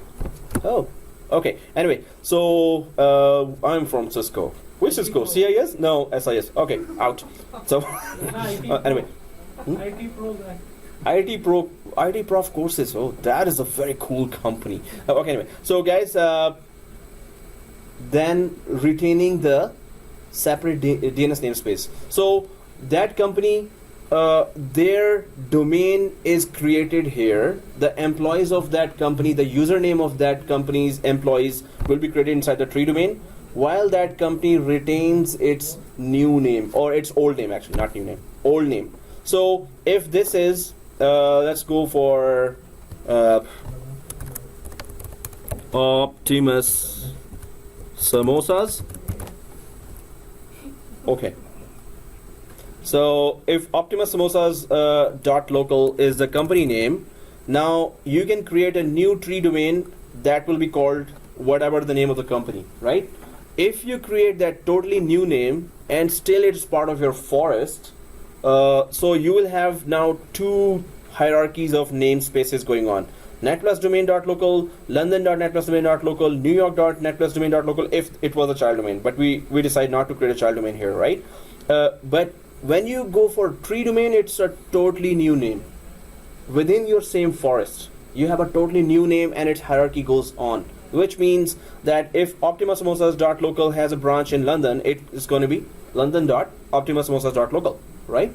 And newyork.optimasamosas.local. They will retain their name, their computers, their servers, server1.optimasamosas.local, user1.at optimasamosas.local, and everything will be that name, but it will be created inside a new, it will be created inside the old forest as a new domain, which is called tree domain. So what is the one-liner for tree domain? We create it when we want to retain one name of the domain that is separate from the actual domain name. We call it DNS namespace, right? So tree domain, when we want to still have separation of daily AD administration, but we want to retain our name, which is separate from the actual root domain name. If we want to keep our name, which is different from the root domain name, so then we create tree domain. And tree domain is also separate. You put a policy in root domain, and it's not going to affect the tree domain as well. So child domain and tree domain, they operate the same way, but their purposes are totally different. Child domain will still go with the main hierarchy, DNS namespace, netplusdomain.local, but it will administratively, it will be totally different. It will not take any policies or daily actions of root domain. So nothing will be synchronized. But child domain, so if you want it, you create it. Otherwise, don't go for that, right? If you want those policies to be implemented, don't go for any domain. Just install another replica DC. You are already connected through WAN, right, to that branch. So all the policies will be synchronized to the replica DC. So I have a question. So in tree domain, Mhm. should we actually keep the actual, like the same domain name Yeah. as the root domain? If you want the Netplus domain in this example to be in the tree domain, then it's not a tree domain. Then it's just child domain or don't create a domain. So it will be either New York policy where they did not even create a domain at all. Okay, no, I just think that I've heard that. Well, child domain is really different. You kind of But it follows the different same names, name. different names and everything. Yeah. Okay. So, but tree domain, we keep the same name or no? No, different name. We keep the different name, or we keep the name that the company already has, which is different from our main root domain name. So we keep a different name. We can just say that. Okay, so if company has like netplus.local, so we can use like netdomain.local. So Yeah. anything. Yes. Okay. Any name other than that, Other than that. then you need a tree domain. Okay. Okay, so this is how it is with the two domains. Because of the structure, so if in the interview they ask you, okay, there are these other domains, and in what scenarios you would be going for child domain, what scenarios you will be going for tree domain, and in what scenario you will be going for forest trust. So we talked about child domain, that the administration is separate, but it uses the same hierarchy of name, and it is still part of the same forest, right? Yes. And in tree domain, the name is totally different, but it's still part of the same forest. Name is totally different. So you won't have a product in the company that is having its own name, that employees are having those emails that are just exactly following that name. Exchange server follows that name. You don't want to change that name, otherwise you will lose the business, right? So then you go for tree domain. So Microsoft tries to give all those solutions according to company needs. Companies say that, hey, we have this. Do you have any solution for that? So then you can say, yes, tree domain is for that if you want to retain that name. And in the bank, there are many products, right? They sell, which are totally different name products, and every product specifically, maybe international investment, there is that, other bank products that are totally different named. So they have a long, big army of employees there, right? So they have their emails created with that product name. So of course, if they're not in tree domain, then they have to create a new forest then. Either if you want to stay inside that tree domain, stay inside the forest with your separate name, go for tree domain, right? When do you use forest trust? What is a forest and trust? Forest is, the complete, final boundary of our own company. Within this, we have domains and trees. But forest trust means that there is another company separate, totally separate company and our company. We need to collaborate. Yeah. Collaborating between two different companies. You create trust between or a bridge between the two companies. It acts like a bridge. It acts like a bridge. And what do we actually achieve by implementing forest trust between two companies? What do you do? What do you achieve by that? We need to communicate. Yes. How? Or any tasks you can tell me? GPOs, it's Active Directories, it's folder structures, it's policies, all will be trusted between both sites. And accessible. Accessible and shared. So The same thing is gonna be implemented forcefully or whatever. Like they both gonna both trees and the forest is building up a trust. Like all the trees within the forest, mhm. they will become a part of it, and they will. Part of the trust, yeah. So what you're saying, right? So it is. But The- there's Mhm. I have a bit confusion on the tree part. Mhm. Suppose like in the past, as the Best Buy came in, they purchased Future Shop. Right? Mhm. Oh, they purchased Future Shop. Yeah. Okay, it was so not part of it whatever. before. So whatever the policies or the tree, like suppose like the Future Shop was a tree based on that, because the Best Buy had the bigger shares in that. So if the tree was there and Mhm. they purchase the Future Shop, how's they gonna, the trust will be built up, like they're gonna Because it's part of the share same the- forest, they so have the same trust is already people, there. The managers have the same policies, structures, or same implementations managers, or sales departments, or marketing, or whatever. They have the same trust in Future Shop and Best Buy. I think is what the tree individually is doing it. Like, can you please go with one more time with the tree part? But when Yeah, one please. company buys the other company, that becomes a tree domain. No, sorry, does it not? No, Right. but Yeah, she yeah, was. that's right. what No, I she get was your talking question. Trust me, about. trust me. Yeah, I think it becomes a trust domain. Yeah. The yeah, Yeah, you're also trying, and you're also. But between two companies. No, I'm gonna explain when you're done. Yeah. The policies, right? Mm-hmm. Yeah. No, you're So not it's going kind But of. we are bringing our confusions to you. Oh, thank you. I thought you were bringing donuts. Okay, so no, but I understand. But I'm just waiting for when everyone's done, then I can explain that, right? So I understand you. That was a confusion being brought to me. If the Yeah. Best Buy buys Future Shop, then before Future Shop and there is a forest. Before buying the Future Shop, for Future Shop it has a different forest. Best Buy has its own forest. And if the Future Shop Best Buy buys a Future Shop, right? Best Buy forest remains same, but the Future Shop Future Shop forest will become a tree to Best Buy. So that's the nearest we got to this, definitely. But that we know, like, but we just want to go with that.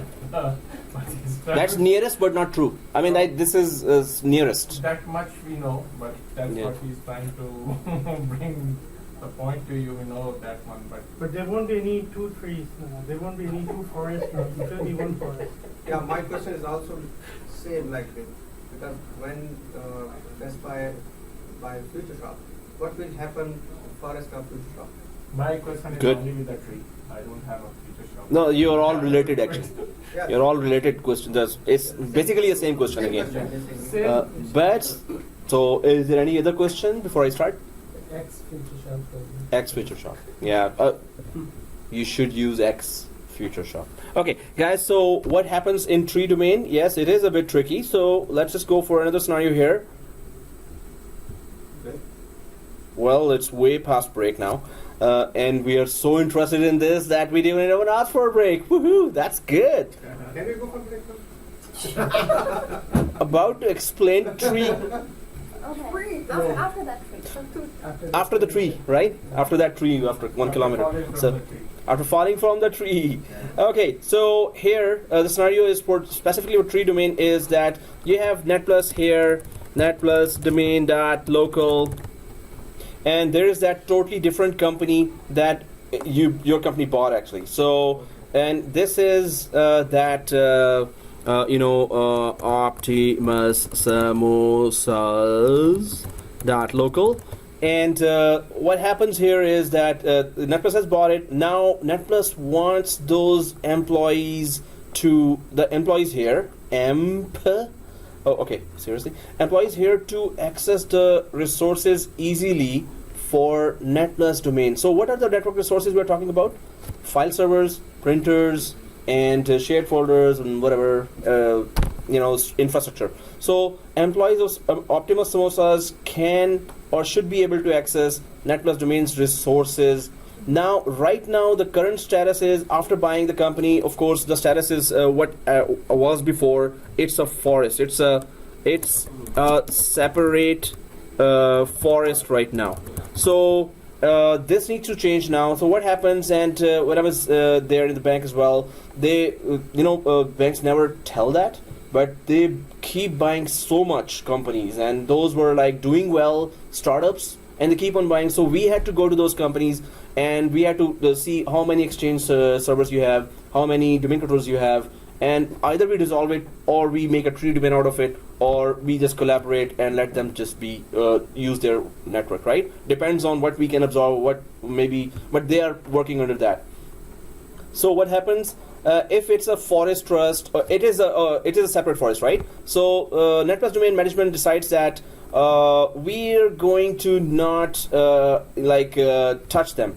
Let them work the same way. All we need to do right now is now they're our employees from now on because we bought the company. So why don't they just be able to access the resources of our company? So in that case only, I'm going to go to the tree domain after that, right? So step by step we go, right? So in that case, why don't we just create a forest trust between them? So when the forest trust is created, both sides of employees get access to network resources of each other, right? So that's forest trust. Now it goes on for some while, and then the management decides, hey, okay, now we don't want them to independently work now, and there are some issues in the forest trust that they cannot properly access all the resources. So why don't we dissolve that forest for them, and we create a new tree domain in our forest, and we will still keep that name intact in our forest. So they will not go for Netplus domain.local. They will still stay as Optimus Samosas.local. But we will, instead of being in the forest, we will create a new tree domain inside our forest. Now, what are we achieving? What is the benefit we're achieving by creating a tree domain inside our forest? While being a separate forest, they can still access our resources. Now, if they were separate forests, they have a forest trust, and they can access these resources, but you are opening too many ports in your firewall, and forest trust normally does not, it's not recommended to have the forest trust keep going forever. So you have to sometime stop those ports or close the ports. So then you decide, let's dissolve their forest. So we're getting rid of the forest. Instead, we are creating a tree domain for them, and that tree domain will be exactly Optimus Samosas.local, right? So once you create a tree domain, what are you achieving here? You're achieving here, first of all, when you create a tree domain, it has two-way trust relationship with the root domain of the forest tree domain, which means what?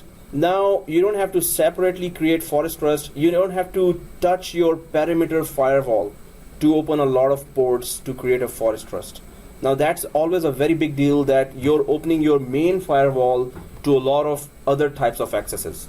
Instead, now they're part of your forest, so the perimeter firewall is not opening anymore, right? So this is an internal security matter now, if there was security required for that, not an external security matter, right? Second thing, the employees of this tree domain, which are still the same employees of that company, they will be able to access other child domains of this forest, okay, wrong spelling, child domain and other tree domains if there were, and the root domain as well. They will be accessing all those much easily. They're having two-way trust relationship between the root and tree domain, and they can have a one-way trust anytime easily created between any of those tree domains, because they're part of the same forest, right? So they retain their name, they have their administrative separation, but they can easily create anytime two-way connection, two-way trust relationship between any domain within a forest. This is the big plus they will get. Now they are employees of the Netplus domain, they retain their name, but they can easily access any of the other tree domains if there are any, or the child domains, much easier than if they were connected with forest trust before, right? So when you're a tree domain, you keep your name, but your employees have much easier access to other domains within the forest. So the only big difference here is tree domain, when you create, you retain the name, but you have much easier access to other employees' resources, to the network resources of the company, and to other employees. So that's the main benefit of tree domain, right? So yes, if that Future Shop had their own forest before Best Buy bought it, so after Best Buy bought it, Best Buy might have retained their forest, or majority of the companies dissolve the forest right away. Well, in what I've saw or asked my friends, that majority of the companies, when they buy, they don't want their forest. So they always either retain their name with a tree domain, or they even say that, okay, we will just give you Office 365X and we will create a new domain for you, that same domain name there, but your employees will log in to our Netplus domain for it. So they don't even create tree domain for them. But in many cases, we have seen that, or I've actually created those, that tree domains were created for newly bought companies. So employees will have retained their email addresses the same way, the servers are same, and the file folders are same name. So hierarchy is still retained, but you have easier access to the network resources of that forest when you create a tree domain. Okay, questions? Yeah. So now, like, Future Shop and Best Buy, so the tree domains are used, but on top of that, like, if they want to change the big umbrella, so Create a new forest. If suppose you change the Netplus domain itself later, that's what you're saying? because you're changing Future Shop to Best Buy, right? And then now, like, they want something different on top, so then all, like, maybe there are small companies too they bought, right? So they don't want to make, like, tree domains. So in that sense, they are going to make a new forest for all the other sub. If they want to, they can create a new forest, but normally what happens is one big umbrella name remains the same. They want to have new companies added, but those companies' names need not be changed, only then tree domain can be created, right? Otherwise, you can just dissolve their name, dissolve their forest, and then get those employees just sitting inside your Netplus domain, and from now on, your Netplus domain employee. We don't care about your name as well. But if you want the name, then only go for tree domain. You don't have to create separate new forests just because there are so many companies we bought. They can all be joined either by tree domain, otherwise normally they just, you dissolve everything, you don't even create tree domains for them. In the case that it's a bigger company, much bigger company, you want to still retain there, but their employees should have easier access to other resources in the forest, then you create a tree domain only. Right? Okay, any other questions? So we're going to implement that tree domain as well, but right now let's take a break and then come back. And when we're implementing, we're going to again do some. So this was just, okay, everyone created those 4 clones? Yeah. Okay, so if you have created 4 clones, let's take a break. It is very difficult to find a computer with 32. Oh. Yeah? Okay, guys, so we're back from the break, and let's just go ahead with our configurations here. If 4 clones are created, then we can just go ahead and start them, right? So let's go to 4 clones. Oop, thank you, sir. Thank you very much, sir. Thank you. So yeah, I'll just keep it to the left side of the laptop where the heat is going on, so it will stay heated, stay warm. Yeah. So okay, guys. So let's just start that. What? All the clones, right? So start 1, 2, 3, 4, all 4. Let's just check our servers or desktops if they can perform that good. All 4? All 4. Mine will crash. Oh, mine crashed too. What? Crashed? It crashed, right? Mine? Oh yeah. So you restarted, right? Yeah. So, Okay.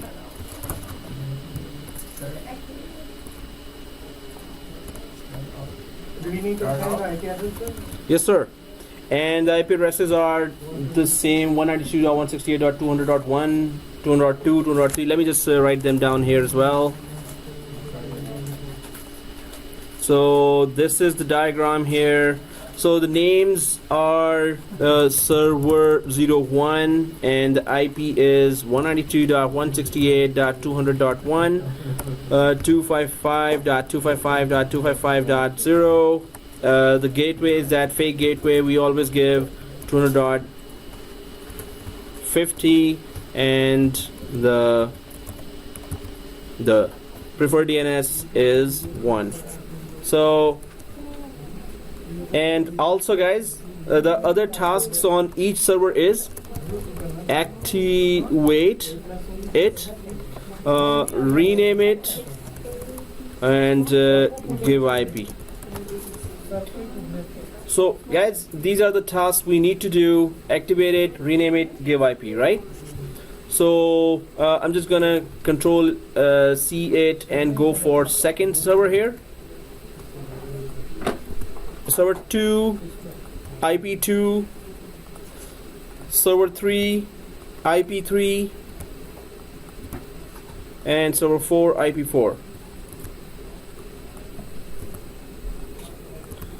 So everyone gets this. So we need to achieve this, but ultimately we're going for other tasks here. So this is our Netplus. Oh. So I'm just starting that 4th server as well. So our Netplus domain .local is our domain name, and again our IP is not IP, our domain name, and then change domain admin to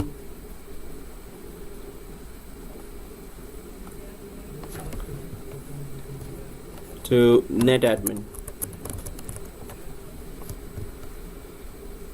So instead of going for Netplus admin, just rename your copy your domain admin to netadmin. Let's just keep a different name, because Netplus domain and Netplus admin were very confusing for some students in different times. So let's just change that name altogether and go for netadmin here. Other things, that's it. Then we just need to join it to domain. Once the domain name, join it to domain. So we go for all these tasks on these computers like this, right? So join to domain. So this is the full map, and if you've seen it, or if you want to take a picture or something, you can take it. And we haven't created the WhatsApp group yet, so we're gonna create that. And so if this is done, let's just go with our first clone, second clone, third clone, fourth clone, and configure each one by one. I hope nobody has accidentally started the template machine. Uh-oh. Okay. So next, coffee के लिए इसलिए मैंने बोला sir क्या बोला coffee के लिए? आप बोले ना जो मशीन पहले start Oh yes. Oh, I when the SID error comes, then only the coffee demand will increase. Okay, so I'm just going for first server now. Let's just configure first server first, one by one, with activation, IP, and rename. So log in from the first server. Ultimately, we're going to go for our first and second lab if we could. by this time. Otherwise, tomorrow we're gonna continue. So guys, make sure that today at least we do all those tasks that were shown inside this diagram like this. This all task has to be done today, so we could go for all the labs one by one. And in the end, guys, if these all tasks are done, the most important thing to be done on all the machines is the most important thing after all these tasks are done is what?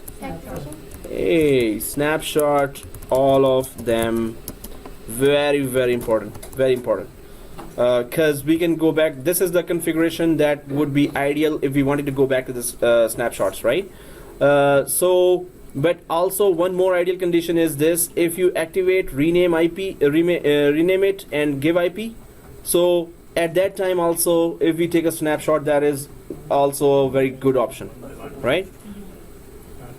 So just gonna go for the first. So first is VMware tools modified. This is the option coming. So going for pressing OK, VM tools, and go for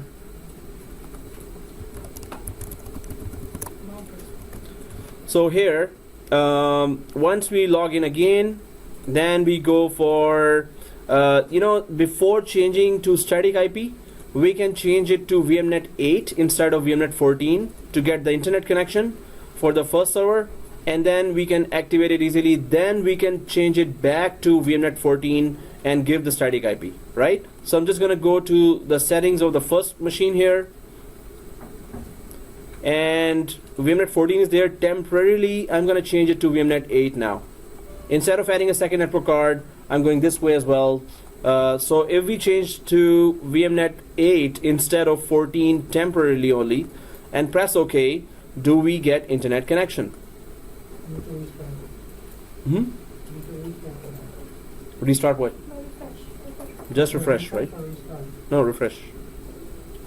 Just if with refreshes, after you have done VMnet 8, if with refreshes it doesn't come when 180 days, then you have to restart. So if I go down now, yes, I have internet connection with that temporary VMnet 8. So if I refresh, there you go. So 180 days is showing for me at least. So if it doesn't show with continuous refreshes, but you still have to give 5 or 10 seconds at least for refresh time, and then refresh again, and then it doesn't come, then restart. So 180 days is showing for the first machine. I'm just gonna change it back from VMnet 8 to VMnet 14 again. Press OK. Did you change it to, do you have internet connection? Did you open a browser inside the virtual machine? So okay, I've changed it back to that VMnet 14. Now go for local server. Now first I'm changing the static IP address, then I'm going to change that computer name. Ethernet 0, properties, uncheck v6, double click v4, uncheck v6, double click v4, 192.168.200.1, 192.168.200.50. So oh, you're starting. Okay. It takes a long time. Very Yep, that is something that is still starting for everyone. Yeah, 7412 suffers. SSD. Yep, we do need SSD, but Or we can push it. you can install regular hard drive in your computer and it will be safe. Yeah, actually I should do that. Hey, I can do that on this computer, but then I need this computer connection because we don't have enough wires in the Cisco Academy. Oh, okay. And there are 5 wires. They all don't work. Oh, it's starting. Yeah, so I should stop then. Assuming now, what I was doing was just changing the IP address after activating my machine. So, oh, I did that already. So let's just go there. And second thing we need to do is तो फिर Rename? हमको बुला लेते हैं ना यार हाँ कहाँ दूरी पे है? अरे नहीं हुआ? नहीं हुआ रहा वो रफी बोलता अभी नहीं होता क्या करें मैंने बोला सर यहाँ बैठे टेंशन मत लो सर बैठे हैं, बैठे रहने दो. कॉपी अगर ये एक्टिवेशन का टास्क है भाई, गला दबा दूंगा. I will दबा दूंगा your गला. Oh, in translation, I will just break your neck. Sorry. Oh, So renaming is just the computer rename, right? Like you're not putting it to the domain. so guys, computer rename? No, we're not putting it in the domain because we don't have a domain yet. But also, Yeah. So server 01, yeah. Yeah, server one, I'm open. Okay, you're there. I'm, So did you shut down last two machines? yeah. Okay. So we're back to server 1. What's the IP? Is it 192.168.201? 1. सबसे इस class में सबसे ज़्यादा slow है. Ooh. You can And you serve- again chose, you can still today choose any other machine. क्या बोलूं? You love this one, right? No, you can still choose some other one. नहीं यार अच्छा बड़ा लंबा हो गया. Oh, सर ये है ना हमारा okay. Now we really need 911, right? So activation. Server one पे पहला काम VMnet. Yeah. So VMnet, and this is the configuration I'm putting on the board, guys, before I go for a 911 dispatch. Settings. Yeah.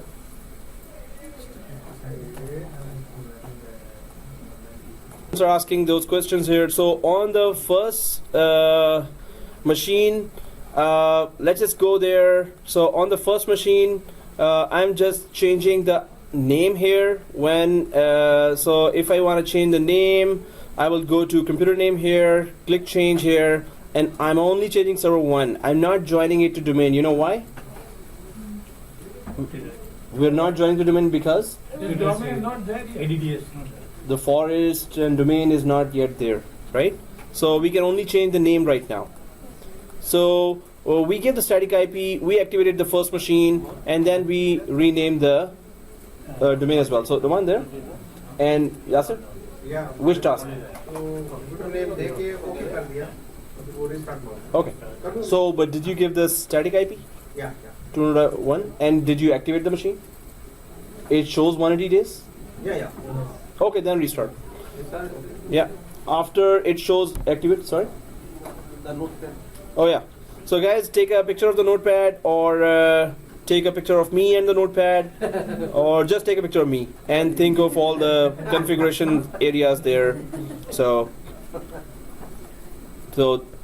now you could just write it down somewhere, right? So this is the full configuration, and I think we have the old WhatsApp where everyone is a member. Ishtak, you're a member of WhatsApp 7411, right? So I'll just take a picture of this picture, Yeah, sir, it will be better. That's better, sir. and I'll put it on And that 7411 iPhone group. Picture quality is way better than you Really? keep sending. Oh. Okay, took the picture of it and uploading it to WhatsApp.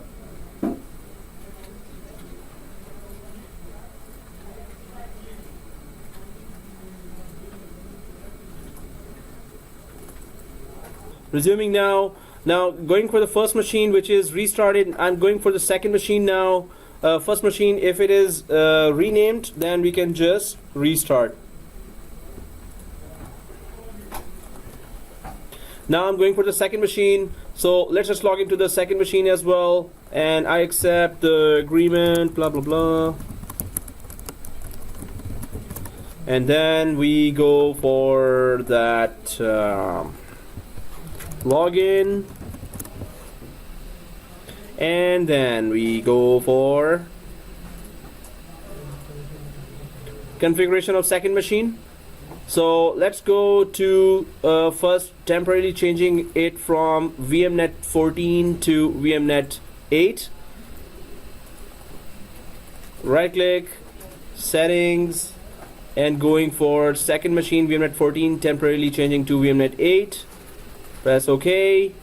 Let's see if the internet is there. I haven't given a static IP yet because I want automatic IP from the Netplus routers to get internet connection. And then refresh, and refresh, it's not coming yet, and keep refreshing forever. F5, F5. Oh, there you go. So 180 days is there now. Now I'm just gonna change it to back to VMnet 14, and so second machine has the 180 days activation done. Then we go for the static IP because the VMnet is changed from 8 back to 14. So local server, if I'm going fast, let me know. If you're falling behind somewhere on any step, let me know.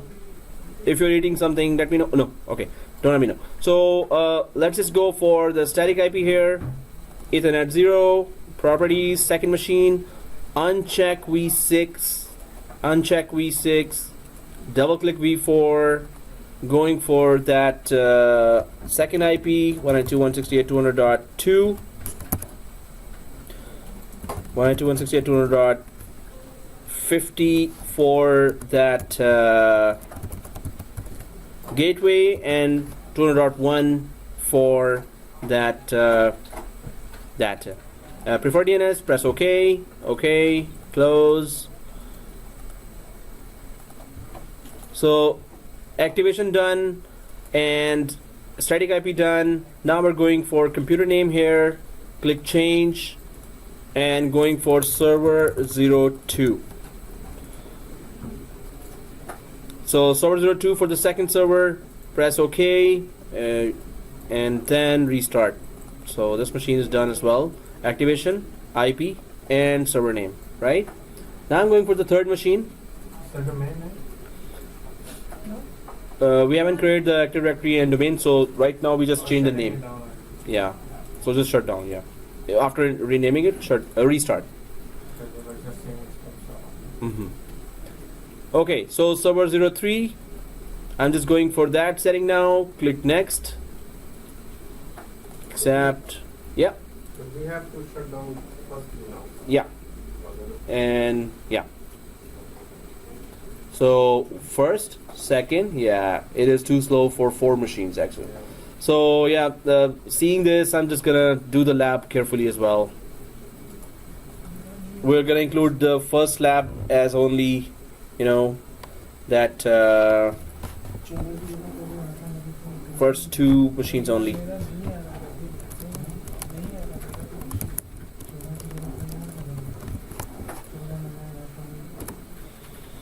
Oh, somebody's here having biryani or something. That's so cruel. Okay, so administrator,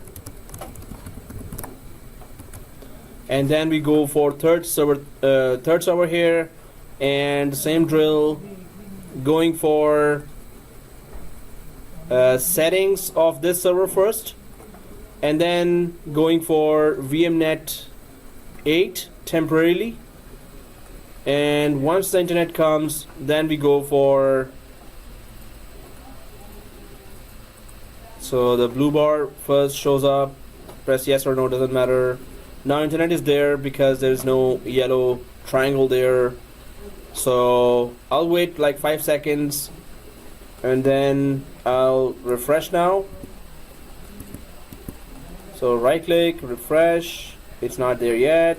Refresh, maybe it's downloading that 1 or 2 files there in the background, and now it is there. So 180 days, once activated, we can go for right click, settings, and put it back to VMnet 14.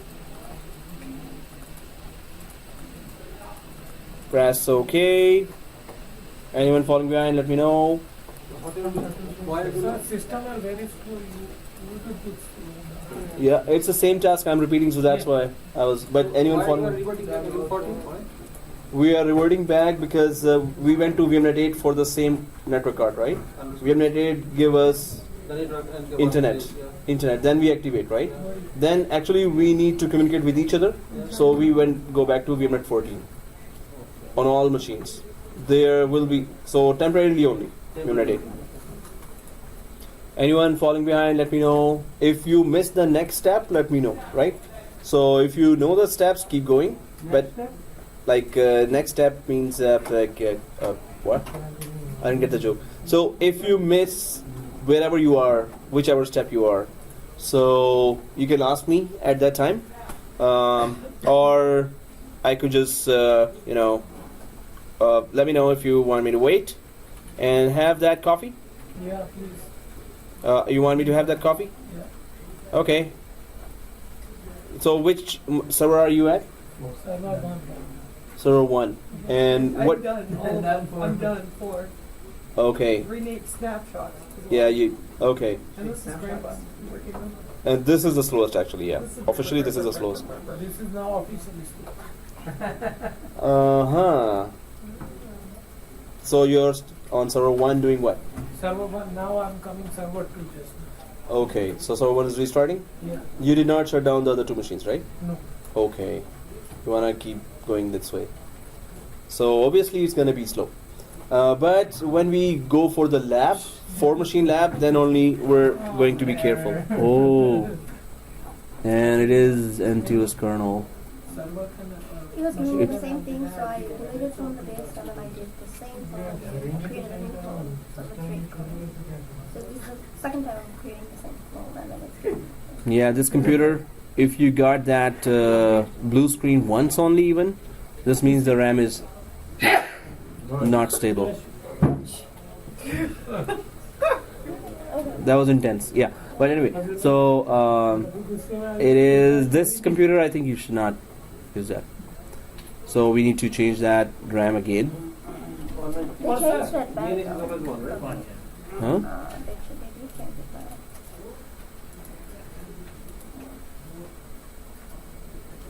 Yeah, they did change it, but it again gave you that. This was only 116 GB. No, we had to change it, or maybe they. I So- put it back though. Yeah, working further on this one, not a good deal. So your 16 GB laptop would also work. Okay, finally. Yeah. Finally. yeah. They can do it your laptop now. Okay. Yeah. Good, good. Thank you. Thank God it's happening like first like sometime Mm. like third, fourth date happened and Yeah. there's problem. Okay. So you'll be excited to No worries. use your new laptop, which is light, and could turn into a tablet as well. Yes. But the only thing This is yoga, it's- right? it's- Yoga 4. Yeah. What is yoga for? This one, Lenovo, it's called yoga. Yoga 910. Yoga 910. That's Okay. So server 3, but yeah, just try to start 4 machines now. Oh, okay. So you will have to create. You told us that. Go for shutdown 2 and yeah, try to. You're smart. You can manage. So, guys, computer name change and then go for server 3. Press OK. 4. Giving it more RAM, it's making more slow actually. You know what? Yeah, this logic works with the. So what's the next step that I'm missing? Next step is that All machines. delete all machines, recreate them again. And No, you can put I'll do that at home, but next step. next step is if you've done all this diagram here, Yes. all you install Active Directory soon. Oh no. Is that the next one? Oh, But if we customize something later, you're gonna be redoing the whole thing. So, guys, at this point, just go for snapshots. Did you create snapshot? yeah. I was changing. One was powering on, it almost was there, and I'd click, and I'd do this, and then like. Snapshot is done after the basic configuration. Yeah. If you are confident with the Active Directory thingy, so Netplus domain.local is the, it's next one. What is an Active Directory here? And rename your domain admin to netadmin. So, That's better. yeah, 4 machines. You guys could When we were do. powering on, I changed the VM net, so then when I renamed it and restarted it, it already had the internet connection. I didn't have to wait for it. I did that 4 times. That's right. Smart. Okay, guys. So this means that if you two are done, you could go for installing Active Directory, Netplus domain.local, and there is no customization I intend to do. It's DexX finished, but remember the name. And second thing, when you're done, go for change or copy that domain admin to netadmin. And third thing, join all 3 machines to the domain. Good luck. Good luck, officers. So let's go ahead, and I'm going for the third machine here. Then on third machine, yep, it is activated for what it is. I'm just going for confirming if it is VMnet 14.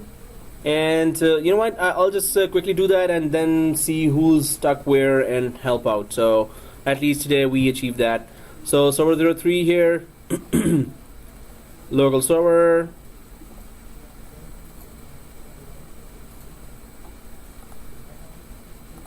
I think so in the next course you're gonna say us build these machines before you come into the class. I will, you know, it's a very good idea. Very good idea.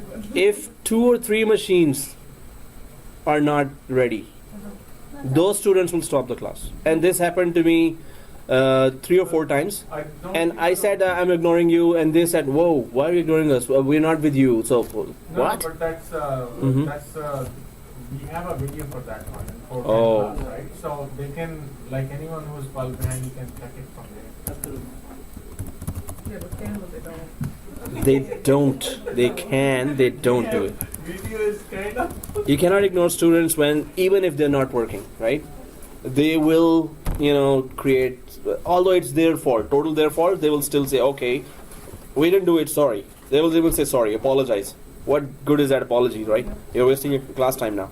So, but yeah, if I had said that, I think there is no test in the class. There is no exam, so at least this kind of be a you know, like you can tell. Okay. there is no test in the class, yeah, you're right about that.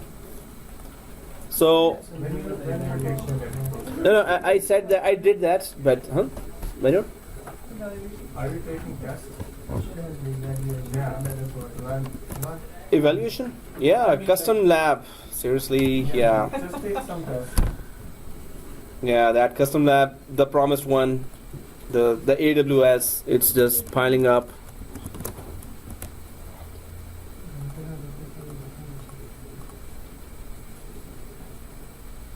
But no, I would love to ask students, hey, prepare your machines in advance. I'm sure half of them will not do that. Or at least, you know, some of them, and they will just affect the whole class. All others will be sitting, okay, what do we do now? Right, so the whole class is unbalanced. Then, okay guys, so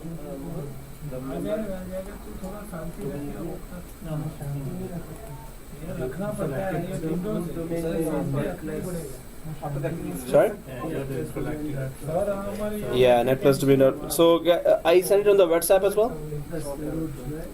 Yeah. Root domain. Mm-hmm. What happened? What happened?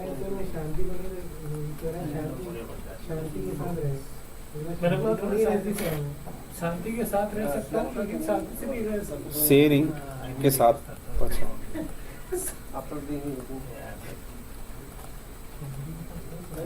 So who's done with the 4 machines? Every machine, but then one is not working. Should I try? You can create another clone Okay. for the 4 machine. 4th machine. At the end, same thing. So 188 is done, and we go for. Oh, so yeah, you can try one more time, and this time go for. No, go for that data center. I was gonna say standard, but. So I'm just changing that 4th machine VMnet to 14. Press OK. Only one.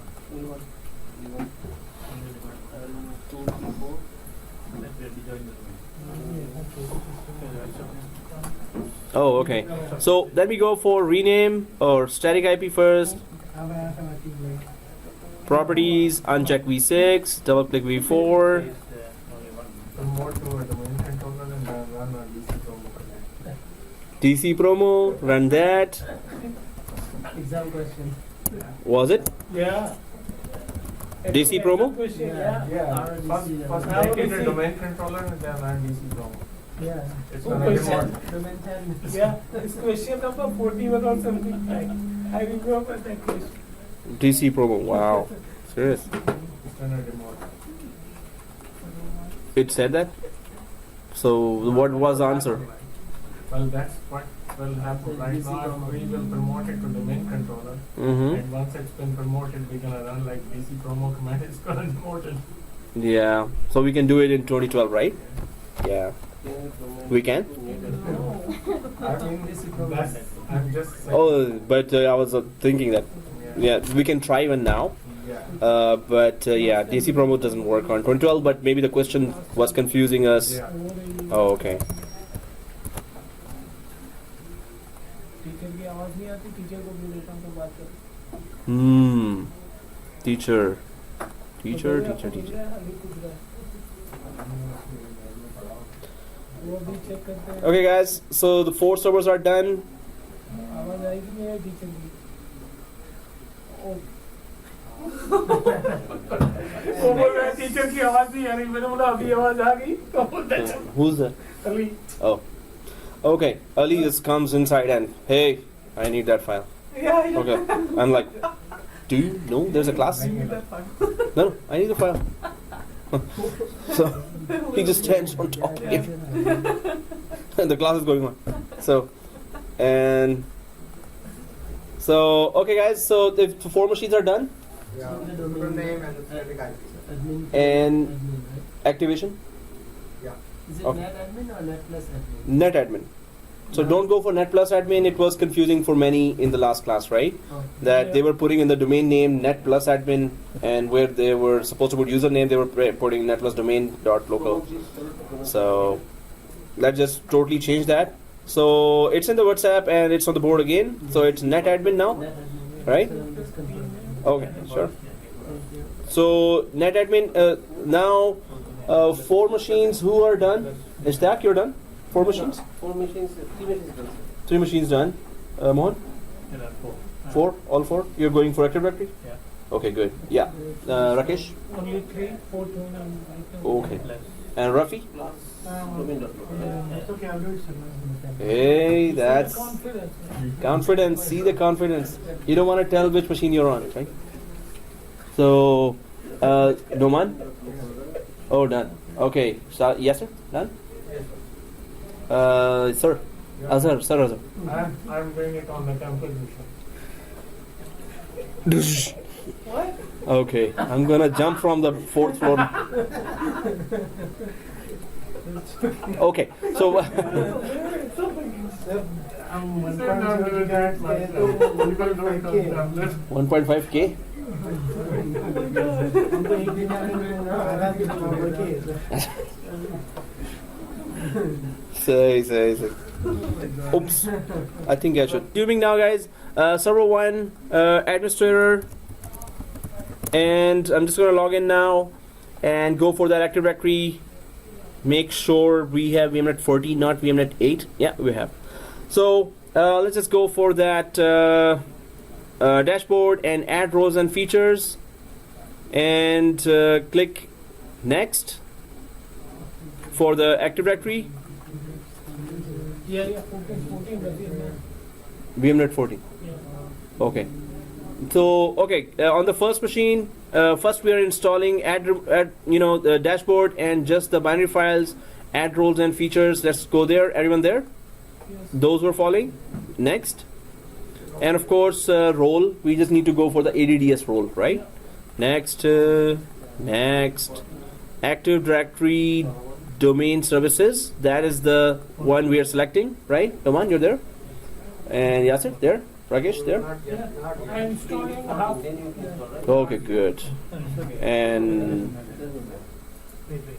okay, it's always good all is good, right? So let's just go for add features. Oh, then why am I slow? Next, next,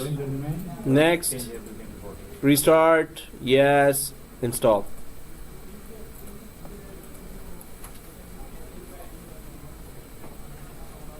In feature, we don't have to select anything. In features, no.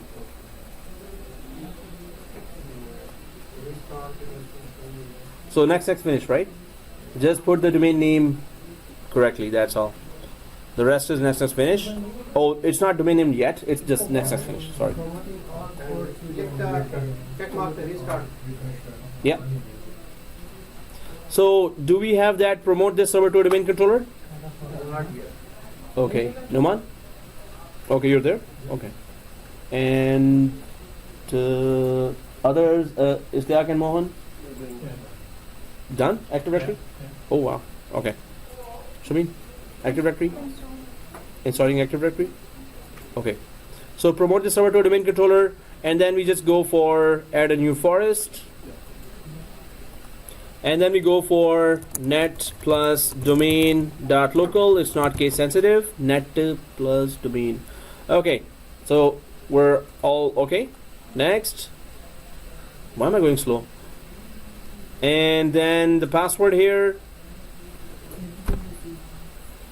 Anyone remembers what does GC do? Global log server. What is its task?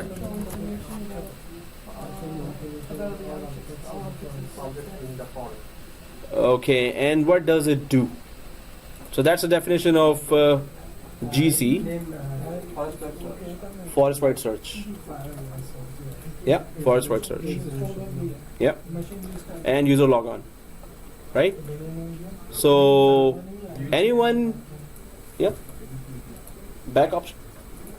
Oh.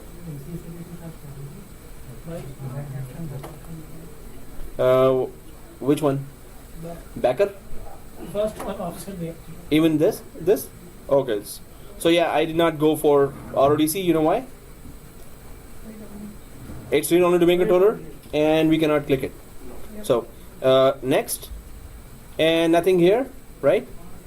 And nothing here. So anyone can tell me what was that for? If nobody can, I will just go quietly ahead.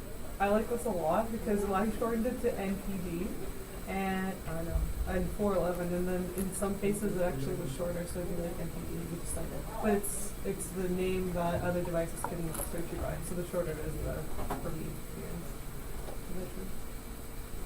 Oh, okay. So guys, just a refresher. It is well, you were very near. So Netplus domain, if it's one name, so it is easily accessible for those legacy applications who want to access Active Directory with a single name and do not have in their code or programming to go for multiple, something dot something format. Oh. If they don't accept that format to access Active Directory, they can go for single name access to Active Directory as well, right? So next. Wow. And sysvol, our favorite. Yeah, we asked about it. Next, finish. So once it is installed and restarted, we need to copy our domain admin to a new name called netadmin. So I'm just gonna install that and go ahead. Once it is installed, we have to join all the 3 machines to the domain as well. If the user creating another ID, so we can go to the same ID. Administrator? It is creating problem for many students when they go for member server login. They use the administrator account. They forget to put their domain in the start. They go for server2/administrator. That's a local account. Now when they want to see the features that role we're installing, they don't find those features because they log in for local administrator. And it happens a lot that by mistake you log in from domain administrator instead of then local administrator. Mostly. So if you know netadmin has to be there, this confusion will be gone, right? Okay. So day 1 of every course is like that.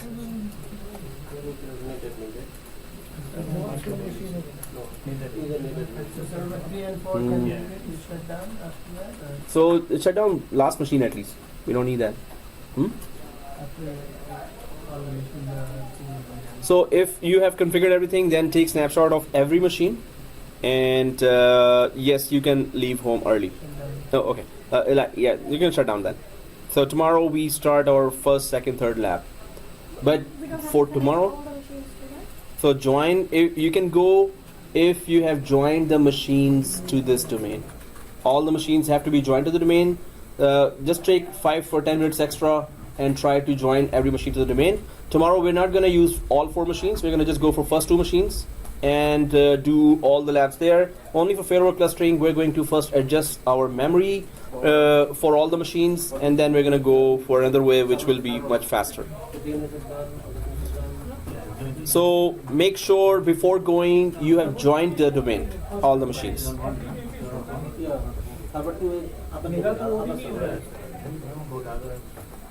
Active Directory installation on first server still take longer. Did you shut down last machine? Yes. Did you shut down second last machine as well? No, Okay. Okay. So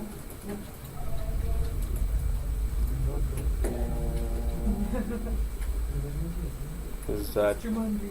Jumanji? Yeah, breaking out from blue.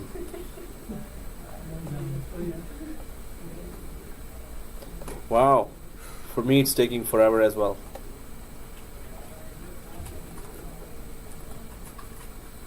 Okay, so the main task, guys, before going, just make sure all the machines are joined to the domain, and then we are ready for tomorrow. So tomorrow we should not be like doing some remaining tasks.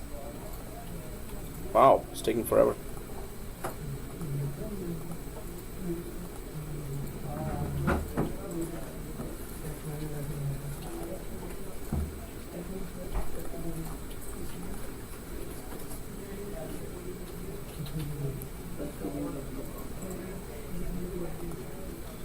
Okay, so I'm just gonna, the domain is back. Active Directory is started. The only task we're doing now is copying that domain administrator to netadmin. So it's in the video. Tools, Active Directory, then computers. And do we know where to go for copying? So how many are inside the Active Directory? Users. Oh, wow. Restarting. Here is showing that like distinct message last almost like 5 minutes. Promoting this server as Promoting this server to so you click the promote, right? yeah. Last 5. Did you give the correct IP address? Like the preferred DNS is 1 as the main IP address is 1 as well? And the VMnet is 14 or not? Both. Hey, it's not over yet. Oh, okay. Wow. No, if you're done, it's okay. Yeah, we will access the Okay. I did the first Oh, okay. Yeah. Strange. How were you able to access with Yahoo? I only had your Yahoo. Yeah, the videos were open. That's why. Then after that, that's why your Yahoo then didn't work. But why would I put Yahoo if they were open? So you should not have access, I guess. You didn't have access before as well. I did one labs. Oh. I sent you the email, right? Like Oh, yeah. visualization and You're done? Huh? Oh, sure. Oh, sure. Run. All right, sir. Run. Okay. So, administrator copying. Did you check the IP address? Yes. Did you check the VMnet 8? VMnet 14. Is it on VMnet 14 right Yes. now? Okay. But do not disrupt this process or F5 it or something. But VMnet 14. and it's the first domain controller, right? Yes, sir. Let me check then. What's the username to sign? Copy. So did you copy, right? Yeah. So it's netadmin. All right. Tomorrow. And the class password. So netadmin and class password. So F5 it. Did you F5 it?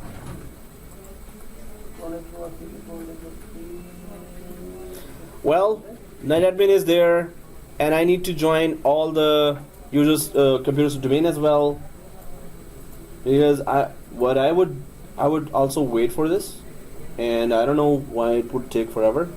And yeah, I would double check your settings then. What was the problem? So what did you do here? Just create a new app user. So again, users, everyone there in users, those who are following, and then go for administrator. And yes, sir, there. Yeah.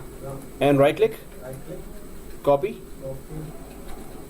and then netadmin, NETADMIN. In server one, do you need to make anything on NetAdmin is not a admin, right? Oh, Only NetAdmin. yeah, this one, yeah, netadmin, right? Is another one? Log on name. NetAdmin also. Oh, yeah, it's netadmin also. It's the same thing. This one. Yeah, let's check it out. Actually, if I just stop it, then you may have to recreate the whole thing again, right? It may be that if it is corrupted after I stop it forcefully, so it's still trying to promote this, and you can just shut down your other machines as well, just to make it work, like the third machine as well.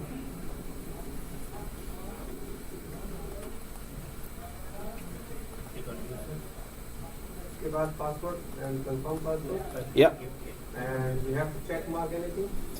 no, No. no, Next. yeah, finish. And Guys, I'm gonna quickly just join it to domain, so at least I could just shut down the lab and then see other computers. So I'll just log into all the other remaining. Once you join the domain, you have to take snapshot, guys. Take snapshot. The picture is there as well. Once you're done with all the configurations, right? So one of the machine is the one actually activating, like the line. Restart as well. I can just check It's on VMnet 8. Did you open a website specifically to just confirm that it has internet connection or not? it doesn't. It does not. I mean, it's weird. So No, the cable is okay. like why?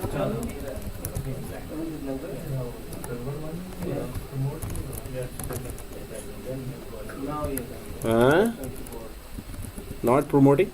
Both? Same? So what do we do? It's not here. Next one. Okay, let me just finish mine so I could go for other machines here.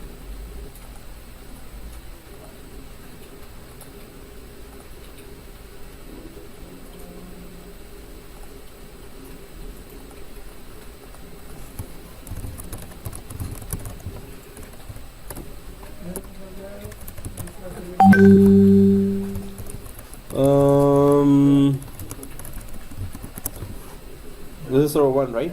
Yeah. Wow. Yeah, this is weird. And this is the last machine, and then I'm done. So then I'll come and check your configurations why it's not accepting. Important.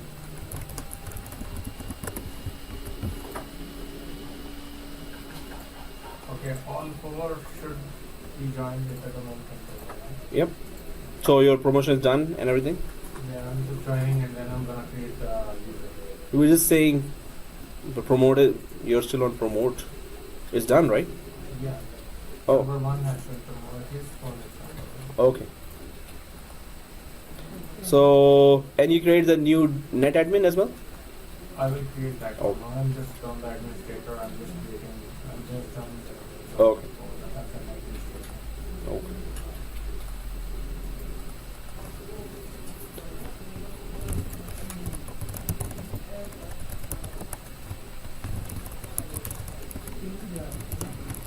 Now it is NetAdmin, right? we have to delete the administrator also.